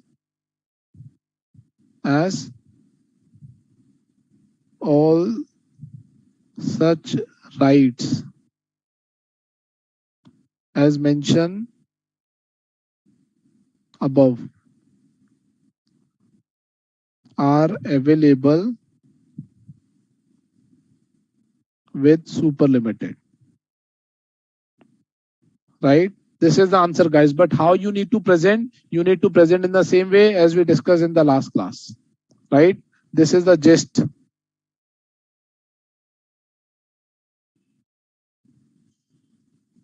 Correct? Are we clear, guys? Okay, let's move to the next question.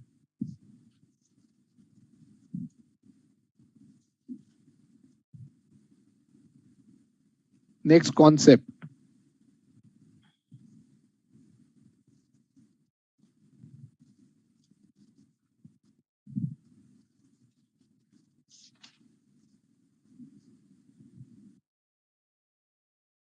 Next is step number 2.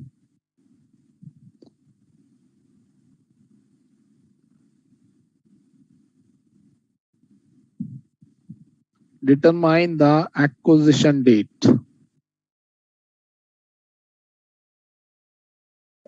Determine acquisition date. What is acquisition date?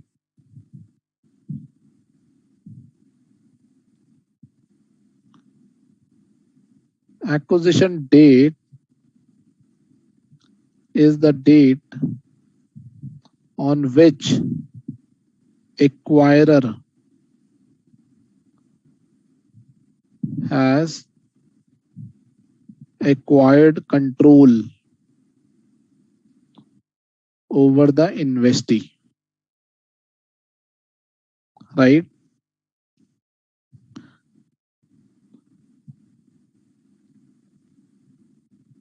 Acquisition date will be the effective date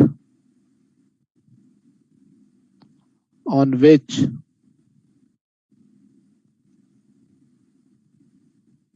acquirer obtains control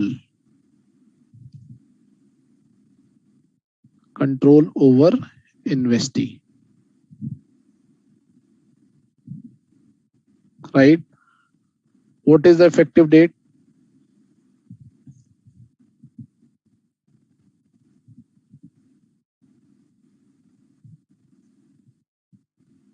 Effective date shall be the date on which acquirer has transferred the funds, right? Obtain the control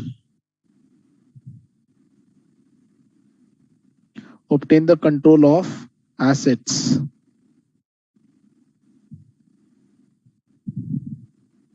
assumed liabilities, right? Okay. Jay Srivastav is saying, sir, अगर control ही meet नहीं हुआ तो क्या करेंगे? So I am outside the standard of Ind AS 103. Then I will need to look at any other standard which provides a guidance how to account for those scenario. Right अगर control meet नहीं हुआ for example joint control है for example अगर control meet नहीं हुआ तो scenario क्या बना what will be that scenario control not exist right A limited is holding 55%, B is holding 45%, right? This is C limited. Now let's say we are saying A limited acquired 55%. A limited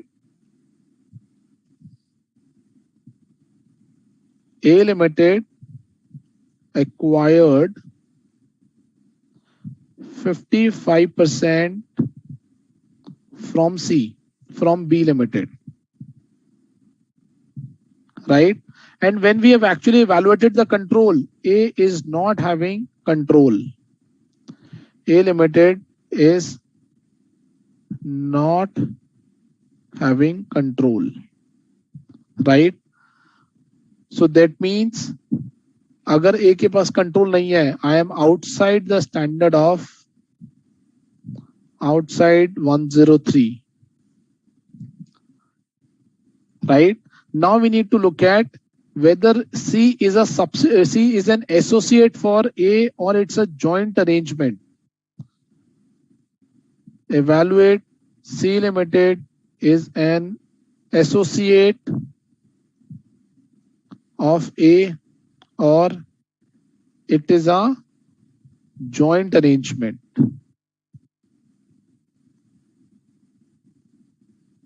Right? 55% पे भी अगर control नहीं है, right? So we need to evaluate whether it is an associate or whether it is a joint arrangement.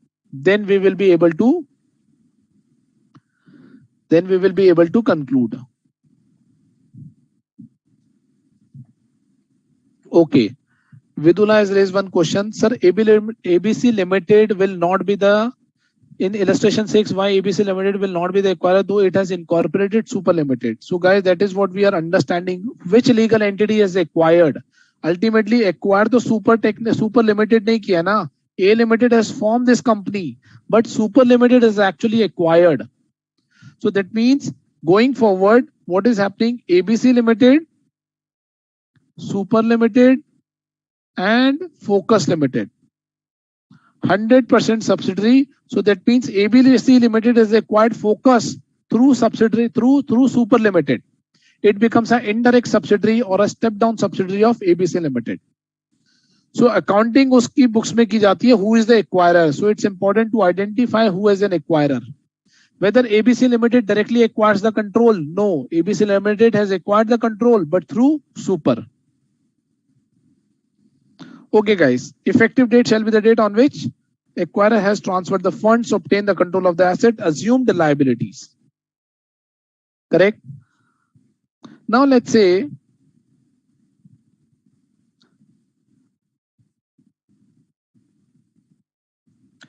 effective date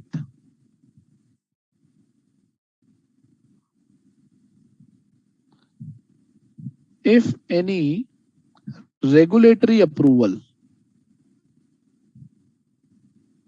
if any regulatory approval needs to be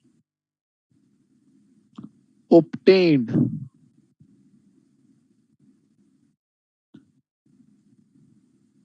in order to obtain control, right?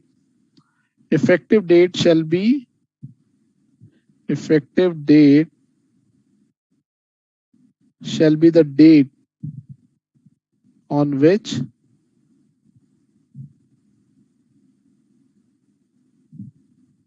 regulatory approval has been obtained.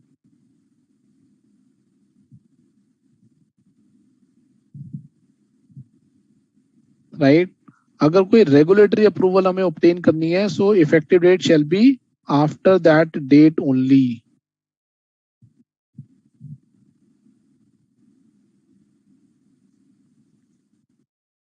Right? Another example would be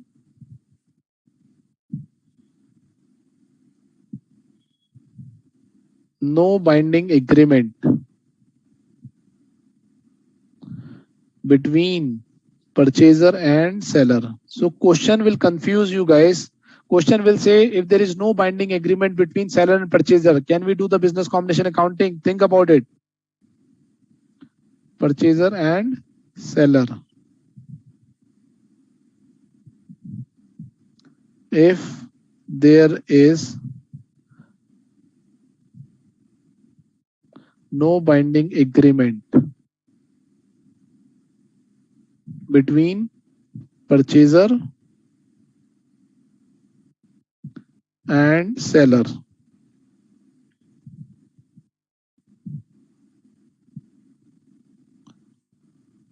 business combination accounting cannot be done.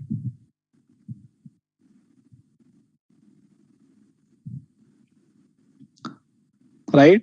So what is acquisition date? It is that date when the acquirer obtains a control. Right? What is that date? It is an effective date when the acquirer obtains a control. Effective date क्या होती है? Effective date when we have actually obtained a control. right?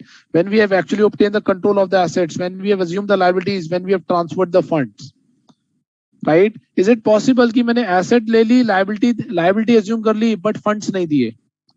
It is not possible. Let's say you are acquiring a land, right?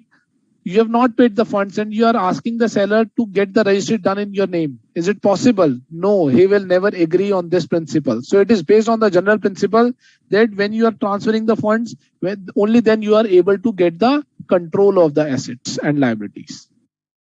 Right, guys? Now let's take a couple of questions on this.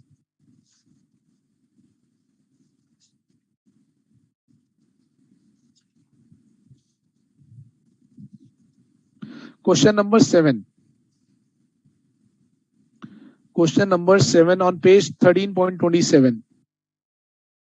Question 7, page 13.27 of study mat. Can an acquiring entity account for a business combination based on non-signed, non-binding, on a signed, non-binding intent, non-binding letter, signed, non-binding, signed, non-binding letter, where the exchange of consideration and other conditions are expected to be completed in next 2 months. Right, guys? Let's say A Limited enter into a contract with B Limited for, what is the contract? Purchase of stake in B. Correct? So they have signed a letter. Agreement exists. Shareholder agreement exists. Agreement signed by both parties. Correct? But it is non-binding. Can we do the business combination accounting? If the shareholder agreement, what is non-binding? Right? What is non-binding? Non-binding means any party can terminate. Any party can terminate the contract. Right? No penalty applicable. No penalty applicable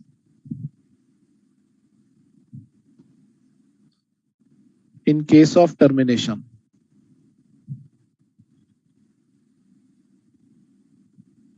No penalty applicable in case of termination, right? So can we do the business combination accounting? What is the answer? Business combination accounting cannot be done in case of signed non-binding agreement.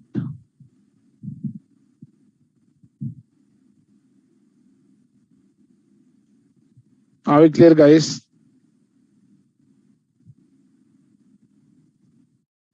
Is it possible to get the business combination accounting in case of non-binding agreement? Not possible. Not possible. Okay, now let's move on to question number 8. Question 8, page number same 13.27 study mat. On 1st April, X Limited agreed to acquire the shares of B Limited. On 1st April, A Limited acquired the shares of B Limited, all equity deal, 1st April. Right? As per the binding agreement, X Limited, it's not A Limited, it's X Limited. Right? Binding agreement, X Limited will get the effective control. Effective control on 1st April. Right? As per the binding agreement, X Limited will get the effective control. So we are saying on this date, X will obtain the effective control. Okay, however, the consideration will be paid only when the shareholders' approval is received.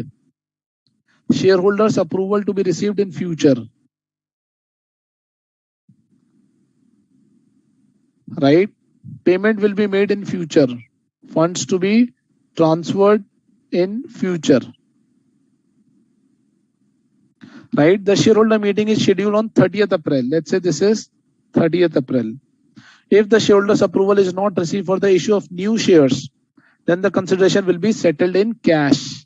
तो यहां पर क्या है, acquire तो करना ही है, but share holder approval नहीं आएगी तो no approval, then even then company will purchase, but purchase will happen in cash. No approval, then purchase will happen in cash. Right, guys? Now in the question it is mentioned that the company has obtained the effective control. Right? The company has mentioned on the effective control on what? On assets, on liabilities, right? On business, on control on what? On the decision making activities.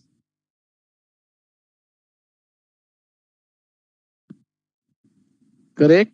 Now the shareholder approval needs to be done as on 30th April, which will decide whether the consideration is to be transferred in cash or whether the consideration is to be transferred in equity. Now guys, question is asking what is the acquisition date? What do you think so? Can we say 1st April is the acquisition date or can we say 30th April is the acquisition date?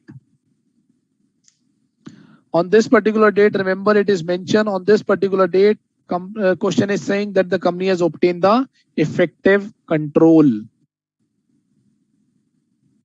What is the acquisition date? So acquisition date will be 1st April. Acquisition date will be effective date, which is 1st April. Correct? Business combination accounting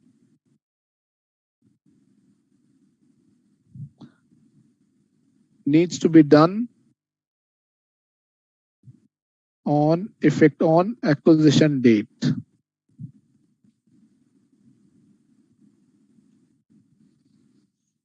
Correct, guys? So this will be question number 8. Now let's talk about question number 9. What is question number 9? It is in respect of court approved scheme. Question number 9, page number same. 13.27. Couple of people have answered. Sairam is also saying 1st April. Jay Srivastav is saying 1st April. Question is actually confusing you that the decision in respect of the discharge of consideration is to be decided later.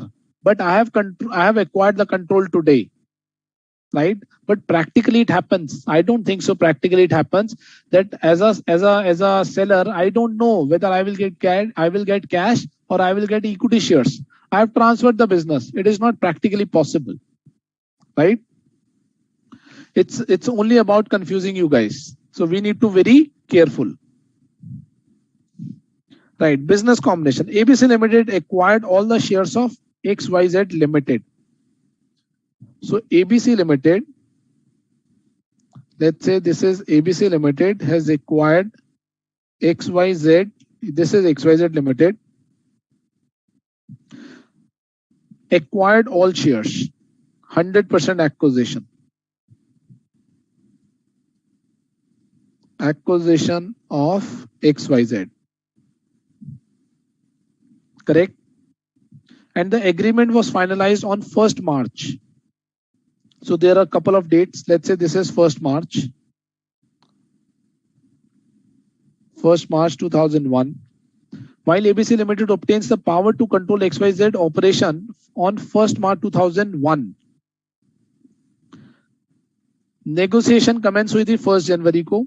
So this is 1st January. Right? Negotiation commenced. Negotiation commenced. Agreement final हुआ 1st March को. This is finalization of agreement. Finalization of agreement. right? While ABC Limited obtains the power to control the XYZ operation on 1st March, the agreement said that acquisition date is effective from 1st January, right? ABC Limited obtains the power. Power has been obtained on this date. Obtains power on operations. Power obtain करी on 1st March 2001 को. The agreement states that acquisition date is effective. अब now agreement is providing certain guidance. Agreement is saying that acquisition is effective. Acquisition is effective from 1st January 2001. ABC Limited is entitled to profits from 1st January 2001 and ABC is entitled to profits from 1st January 2001, right? In addition, purchase price is based on 1st January 2001. Purchase price or consideration is decided based on balance sheet and P&L as at 1st January 2001. What is the date of acquisition? Very simple question, very good question.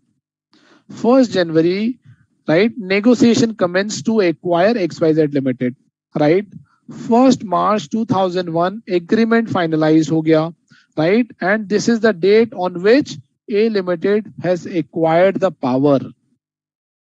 A Limited has acquired the power. That means A Limited has acquired the control, right? And what is the acquisition date? It is the date when which one company, one enterprise obtains the control of another enterprise. Now the question is also saying the agreement which has been finalized between both the parties, it is saying that the acquisition should be effective from 1st January. Acquisition यहाँ से effective होनी चाहिए, right? ABC is entitled to profit from 1st January, correct? Purchase consideration is to be decided based on the net position as on 1st January. Right? Agreement is providing couple of more inputs. The finalization of number will be based on 1st January. Finalization of purchase consideration will be based on 1st January. Agreements to be effective from 1st January. What else? Profit is ABC is entitled to profit from 1st January, right? But are we concerned with only what is mentioned in the contract? Or we need to look at on which particular date ABC will acquire a control on the other company. What is the definition of acquisition date? Right? Acquisition date definition is when one party acquires control over another entity. What is that date in this example? In this example, 1st March 2001 is the date on which ABC Limited has acquired control on the another company. So what is my acquisition date? Acquisition date in this question is 1st March 2001. 1st March 2001. Are we clear, guys? We should not get confused from the other facts which have been given in the question, which is not relevant for evaluating when the control has been transferred.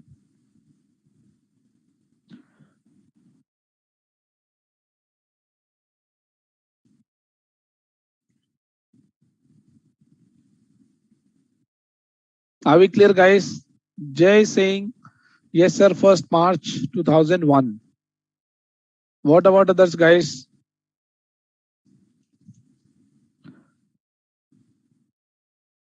Okay, let's take another question. Question number 10. Page 13.28 of study mat. Regulatory approval.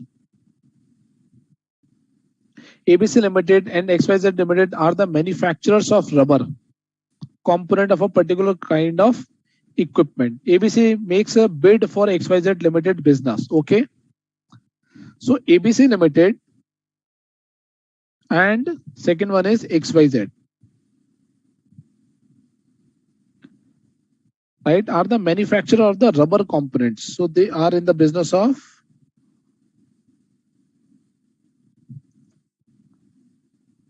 rubber components.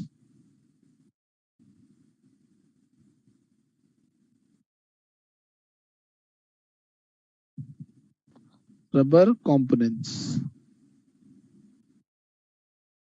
Correct.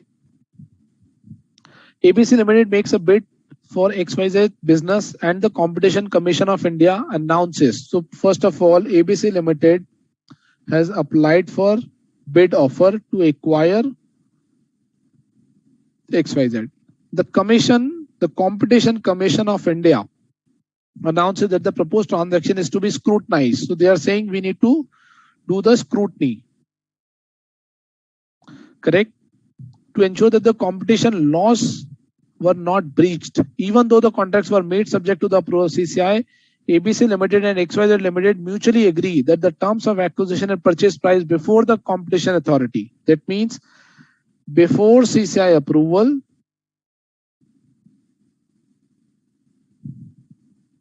all the terms have been finalized.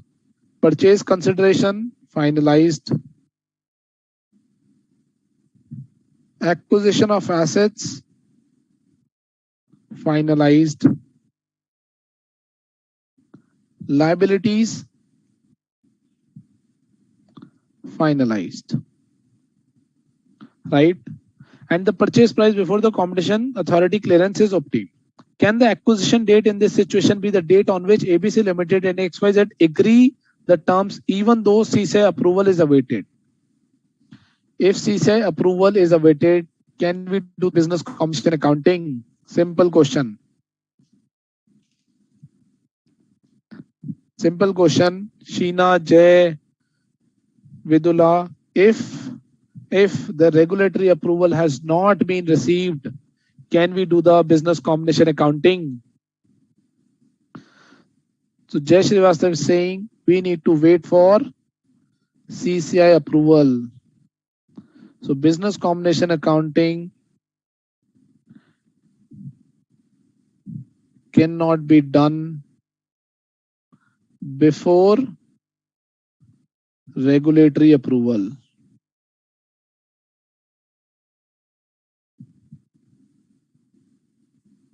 Right? It cannot be done before the regulatory approval. Are we clear, guys?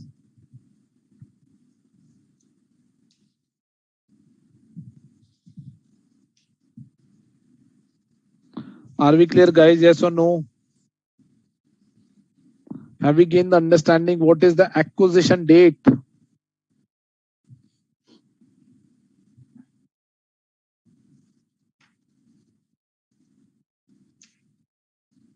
Any doubt, guys? I'm looking for any doubt.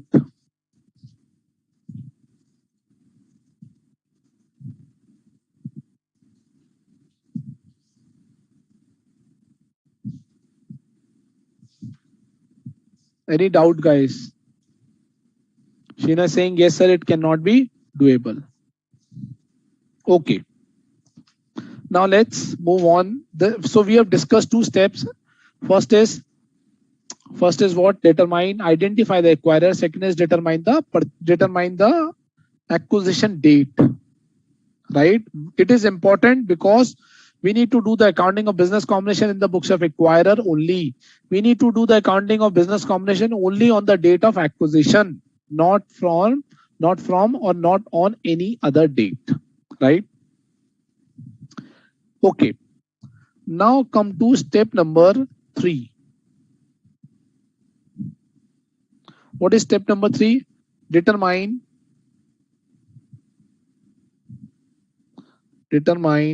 purchase consideration. Right? Guys, can you tell me what are the different types of purchase consideration? How the purchase consideration is to be discharged? How the purchase consideration needs to be discharged? What can be the possible methodology or possible way out?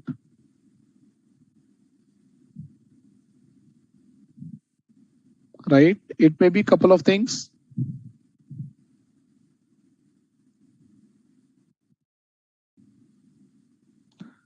Right? First is cash. Purchase consideration can be transferred through cash, can be transferred through assets. Right? Transferring assets, cash payment. What else? Assuming liability. Right? Assuming liability.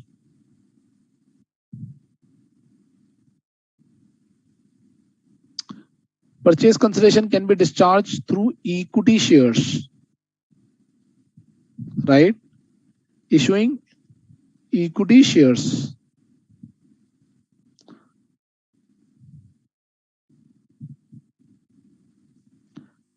Then we have contingent consideration.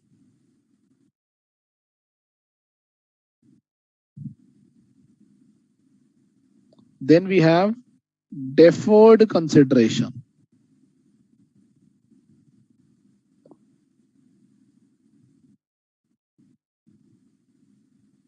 Correct? Then we have deferred consideration. Vidula is saying, sir, I am confused between illustration 8 and 9 regarding the content of the agreement. Illustration 8 and 9. This is 10, this is 9. So in 9 we are saying agreement is saying that the agreement is going to be effective from 1st January. Purchase consideration is to be computed from 1st January and ABC is entitled to profits from 1st January. Right? So we are saying that actually the control has been acquired on 1st March. So what we need to look at when the control has been acquired. Control is actually acquired on 1st March 2021. That's why in this case we are saying this is the acquisition date or the effective date. Right? In this case, what we are saying is control has been acquired on 1st April 2021.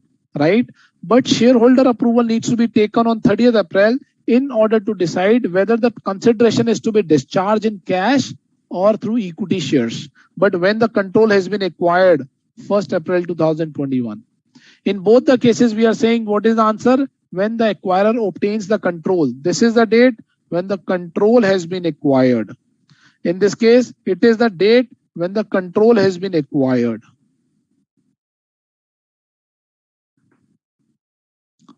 Right? So there is no need to get confused, Vidula. The question is very clear. The answer is also very clear. I hope this is clear to you now.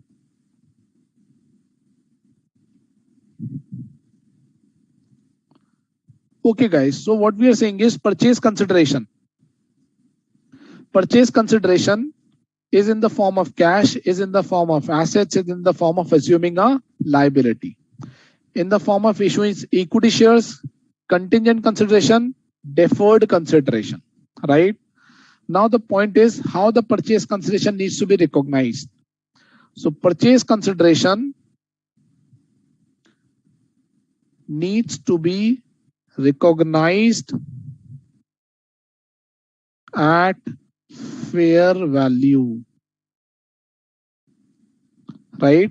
At fair value. That means in this case, fair value, in this case, fair value, in this case, fair value, and in this case, fair value. Right? Purchase consideration needs to be determined at fair value only. Right? Cash payment, we understand. Assets transfer, we understand. Liability assuming, we understand. Issuance of shares, we understand. But what is contingent consideration, guys? Can anyone tell me what is contingent consideration? What is contingent consideration?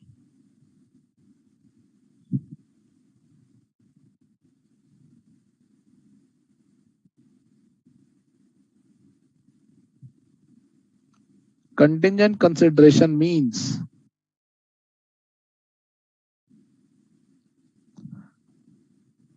purchase consideration to be payable only on the occurrence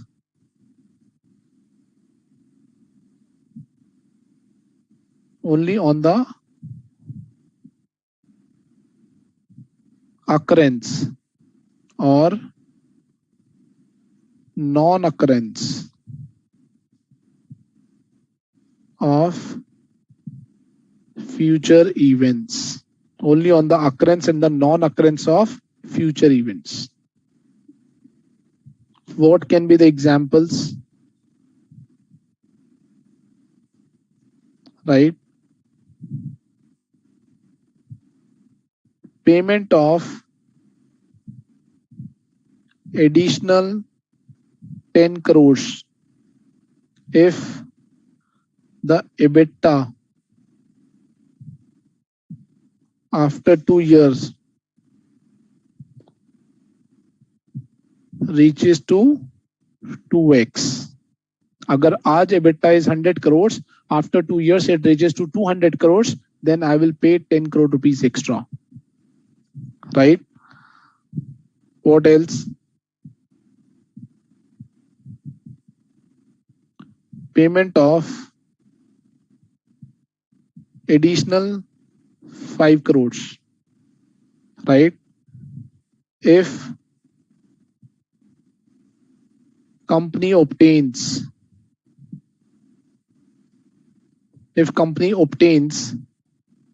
patent approval,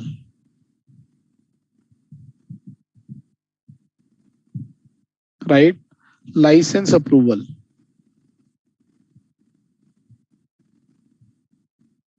So what is contingent consideration? Contingent consideration means it is the amount which is to be payable on the occurrence or the non-occurrence of future events. Occurrence and the non-occurrence of future events. Correct? So I hope this must be clear. What is deferred consideration? Fourth point is deferred consideration.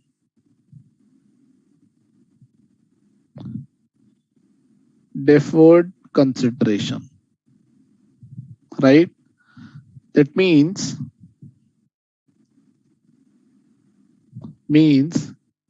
consideration is to be payable in future period. Consideration is to be payable in the future period. Right? Such deferred purchase consideration shall be recognized at present value of future consideration payable. Right? So we need to recognize the entire purchase consideration at present value or fair value. If I'm saying, let's say, if I'm saying purchase consideration A Limited, B Limited, right? 100 crore rupees acquire. Purchase consideration is equal to 100 crores, right? Cash 50 crores. Cash 50 crores and deferred consideration after 2 years is equal to 50 crores, right? So what is the present value? Present value is equal to 50 crores, and present value I need to compute, right? Let's say it comes out to be 40 crores. I'm assuming this number, correct? So my present value of purchase consideration is equal to 50 crores plus 40 crores is equal to 90 crores, right? How to compute goodwill? Purchase consideration is 90 crores minus net asset acquired at fair value plus NCI. Let's say net asset is 60 crores. NCI is 0. My goodwill is 30 crores.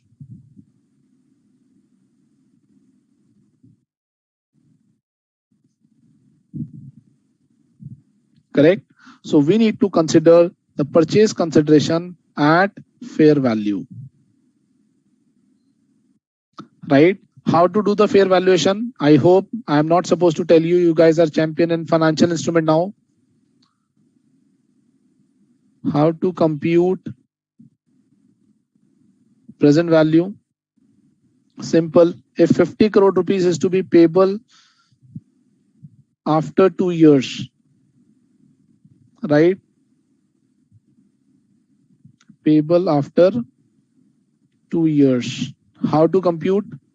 This is my year, second year, cash flows, 50 crores, present value factor, let's say at the rate of 10%, multiply by present value factor is equal to my cash flows. Right? What is my present value factor? 0.821, 0.826. Right? So this will be my present value, which is multiplied by 50 crores. So this is coming out to be 41.23 crores.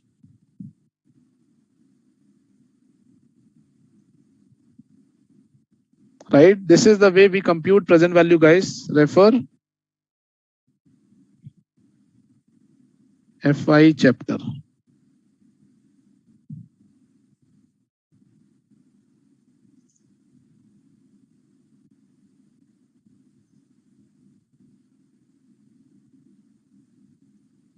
Are we clear? Yes or no?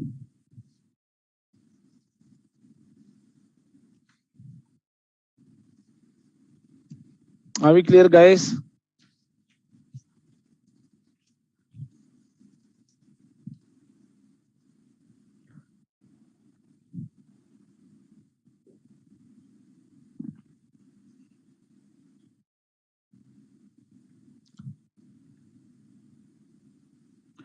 So this will be my purchase consideration. This is how I need to compute. So if I want to extend my formula, right? What is the formula we were using? How to compute goodwill? How to compute goodwill, right? If I want to extend my formula, purchase consideration, right? What is in purchase consideration? Cash, assets transferred,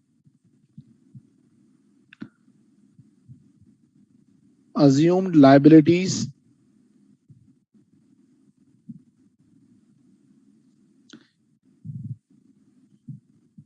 equity shares, contingent consideration,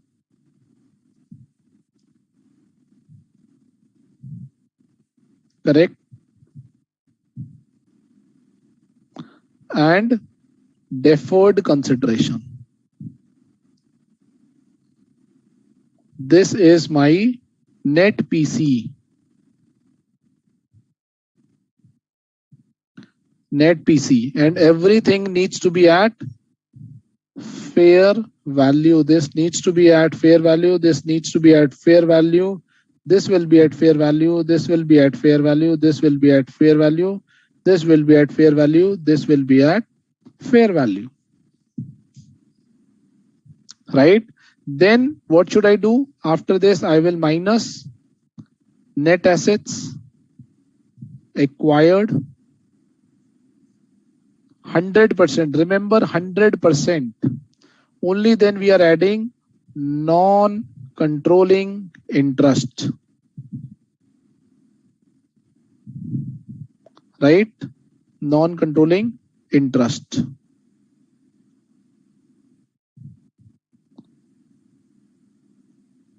What is this? This is my goodwill or bargain purchase gain.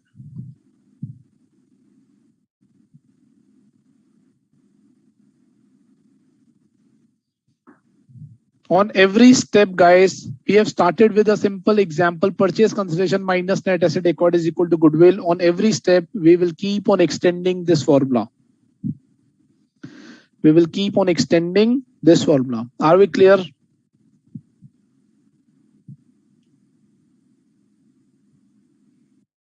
Sorry. Right. So what we have discussed, we have said that in purchase consideration there are multiple things: cash, assets, liabilities transferred, equity shares, contingent consideration, deferred consideration. Right. This we have discussed on initial recognition. Right. Subsequent recognition, if let's say there is a contingent consideration, after 2 years down the line I need to pay cash. Today I've recognized fair value. What is the subsequent treatment, subsequent recognition of contingent consideration? Subsequent treatment, subsequent recognition and measurement of contingent consideration.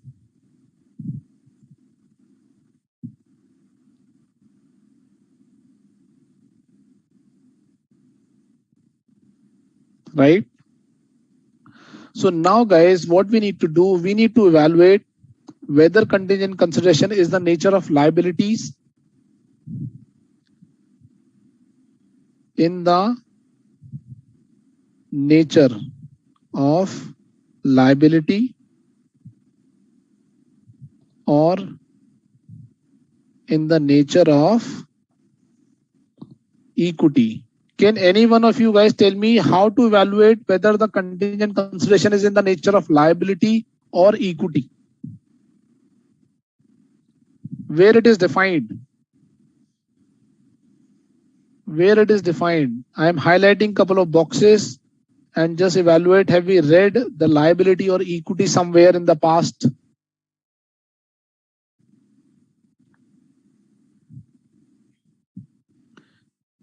If it is in the nature of liability, initial recognition will be at fair value, fair value. Subsequent recognition will be at fair value through P&L, and for equity, no remeasurement. Right? How to evaluate liability versus equity?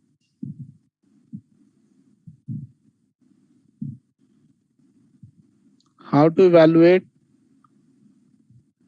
liability versus equity? Very simple answer. Very simple answer. We have discussed in detail liability versus equity. Refer Ind AS 32. What is Ind AS 32? Financial instrument. The standard which is close to your heart. Right? What is the principle? Contractual obligation to pay cash is my liability. What is liability? What we have read there. What is liability? We have said contractual obligation to pay cash.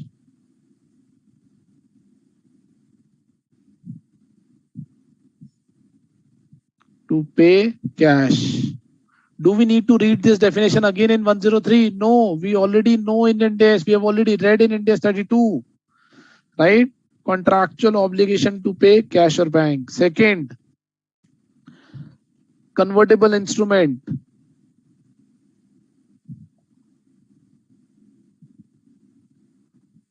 For convertible instrument, right? What we said, settlement through own equity shares. Settlement through own equity shares, where fixed to fixed gets failed. Correct? What is equity? What is equity? We have read how many definitions? We have read 3 definitions. One, residual interest in total asset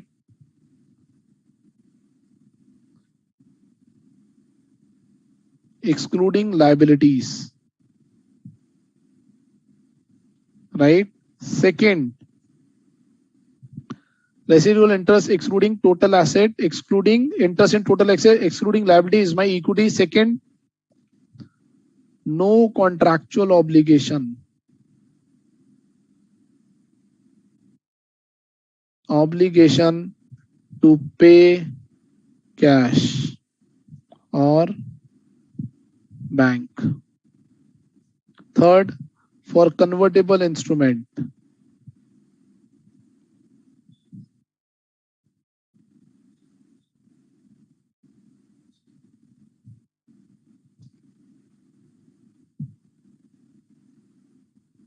settlement through own equity shares, where fixed to fixed meets. Do you remember, guys, the liability versus equity definition? Right? So if it is in the nature of liability, then subsequent accounting will be FETPL. If it is in the nature of equity, there will be no remeasurement.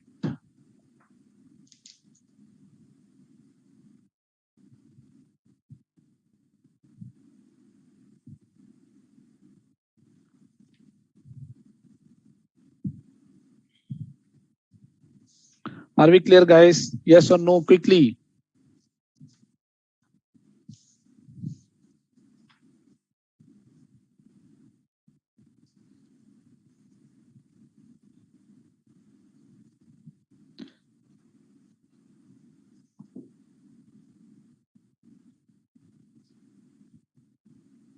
Okay, we have left with 6 minutes. One more small concepts. Let's cover that concept as well. In the next class, we will do some questions as well as some more concepts. Right? So next concept is purchase. Within the purchase consideration, the next concept is transaction cost. Have we read the transaction cost in Ind AS 109? Apply the same logic.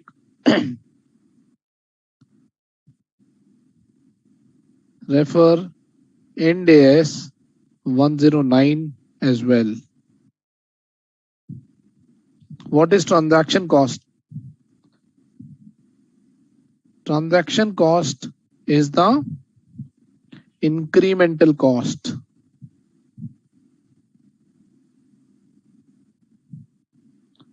which would have not been incurred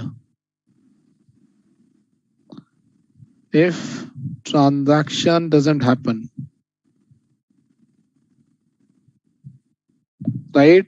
Transaction cost is that cost which would not incurred if the transaction does not happen. Right? Example, guys, quickly give me an examples of transaction cost. Legal cost. B, stamp duty cost. C, registration charges.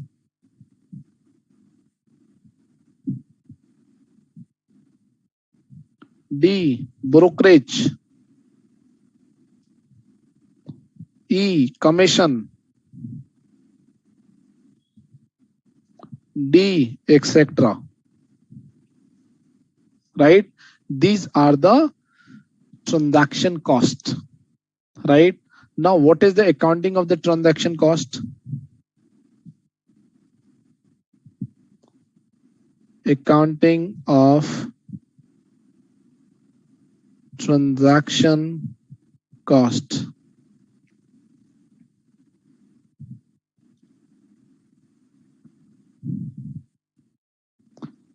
Transaction cost shall be charged to profit and loss account. Transaction cost shall be charged to profit and loss account. Right? Transaction cost will not form part of goodwill. Goodwill में नहीं जाएगा, it will be charged to P&L. Right? In India's 109, what we were saying, amortized cost है तो it will be capitalized. It will be capitalized in the value of the asset. FETOCI है, it will be capitalized. FETPL है, it will be charged to P&L. Liability side में, if it is related to amortized cost, it will be adjusted. Adjusted means loan लिया 100 rupees का, I have paid transaction cost 5 rupees. That means I have taken a loan of 95 rupees. If it is a liability side FETPL category, it will be charged to P&L. I hope you remember the concept of financial instrument. Okay. What would be the accounting entry?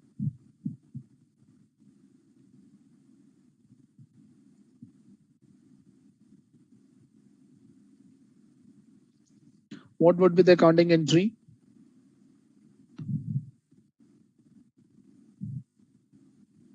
Transaction cost, P&L account debit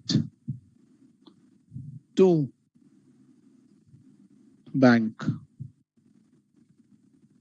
Correct? On the payment of transaction cost. Are we clear, guys?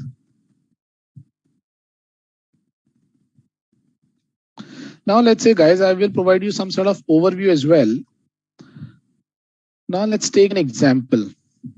A Limited, and this is B Limited.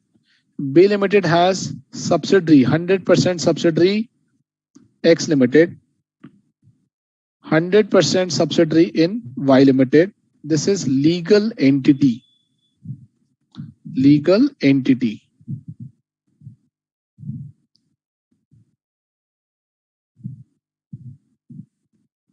Right? Legal entities. While doing the business combination accounting, guys, it's not only a methodological. It's based on substance. It's based on judgment.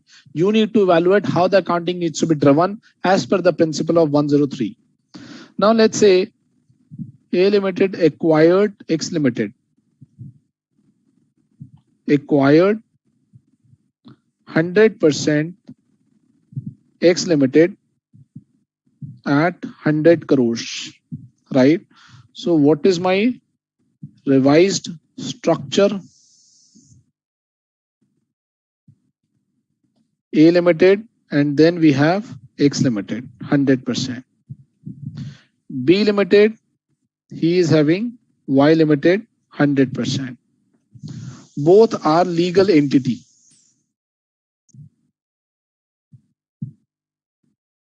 Both are legal entity. Correct? And A has acquired at 100 crore rupees. Correct? Now, guys, I am doing the accounting in the standalone books of A Limited. In standalone, and this has happened on 1st January 2022. Acquisition date 1st January 2022. Correct? Standalone financial statement of B Limited, of A Limited, sorry. Now tell me guys, on 1st January, what accounting entry should I pass here? In the standalone financial statement of A Limited.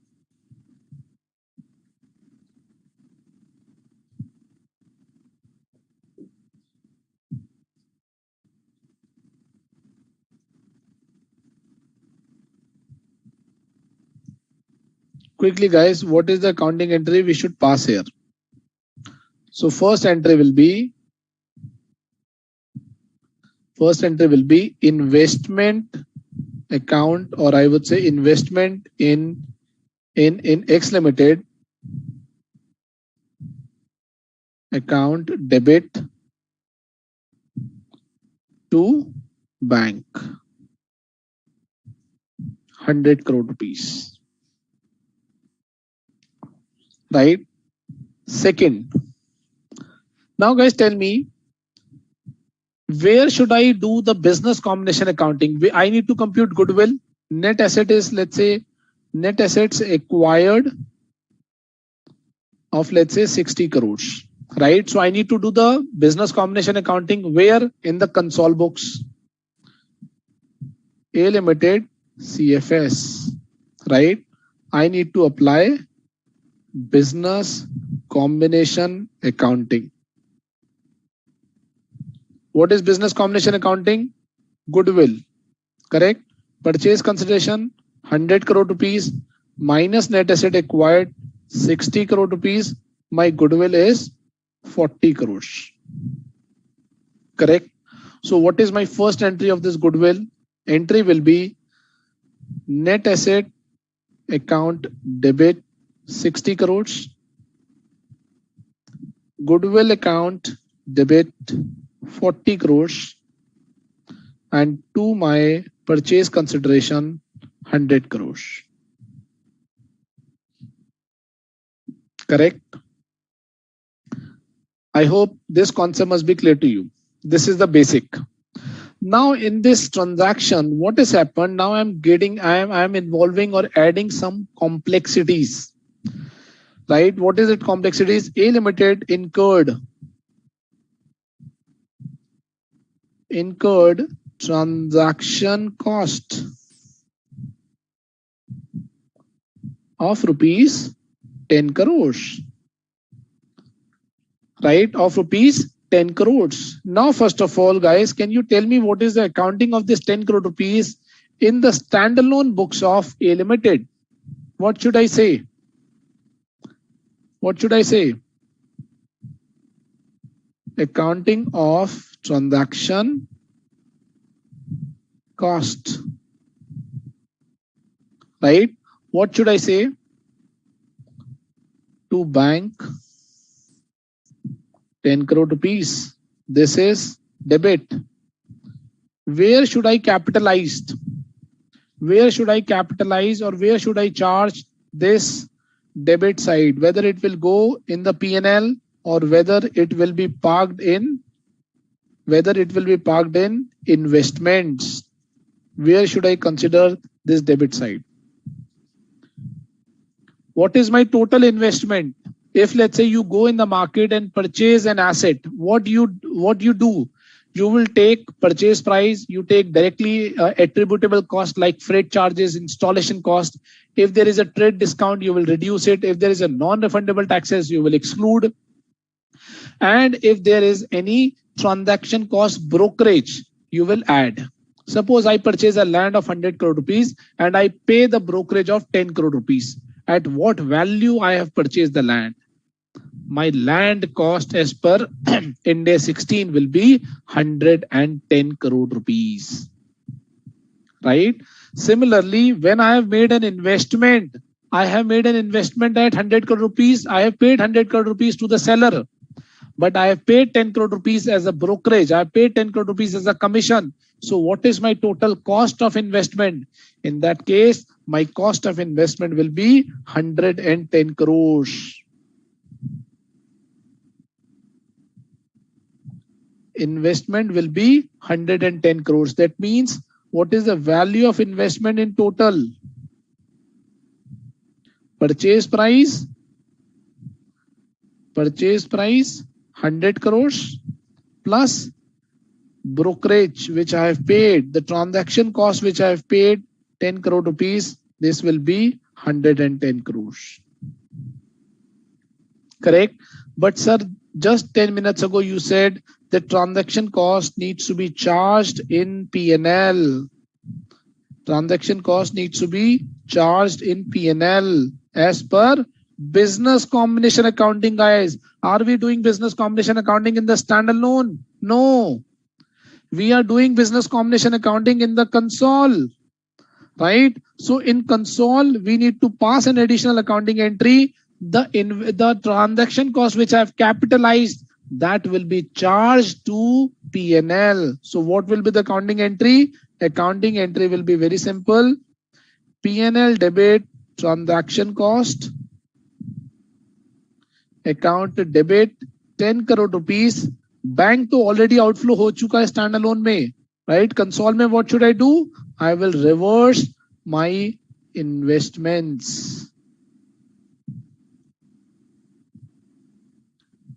Accounting of transaction costs, right? So that means in the standalone books, the transaction cost will get capitalized as per which standard? As per which standard? Transaction cost will be capitalized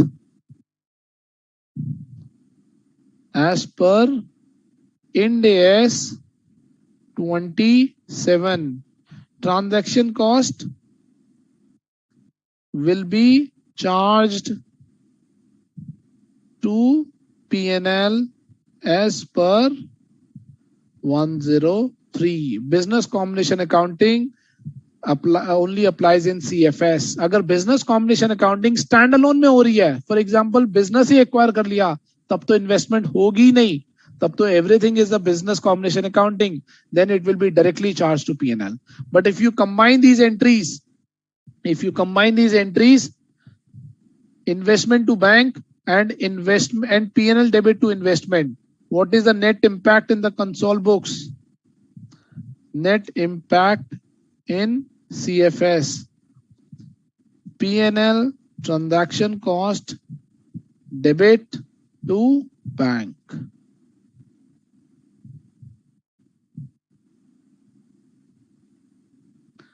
I hope guys I have added some complexities in respect to the transaction cost in the standalone accounting and in the console accounting, and I hope this must be clear to you,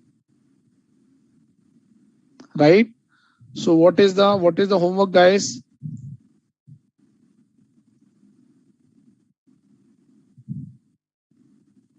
First of all, recap all concepts. Practice all questions done in class. Correct? And third one is read and understand examples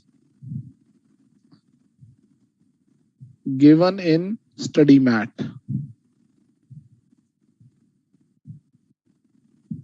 Right, guys?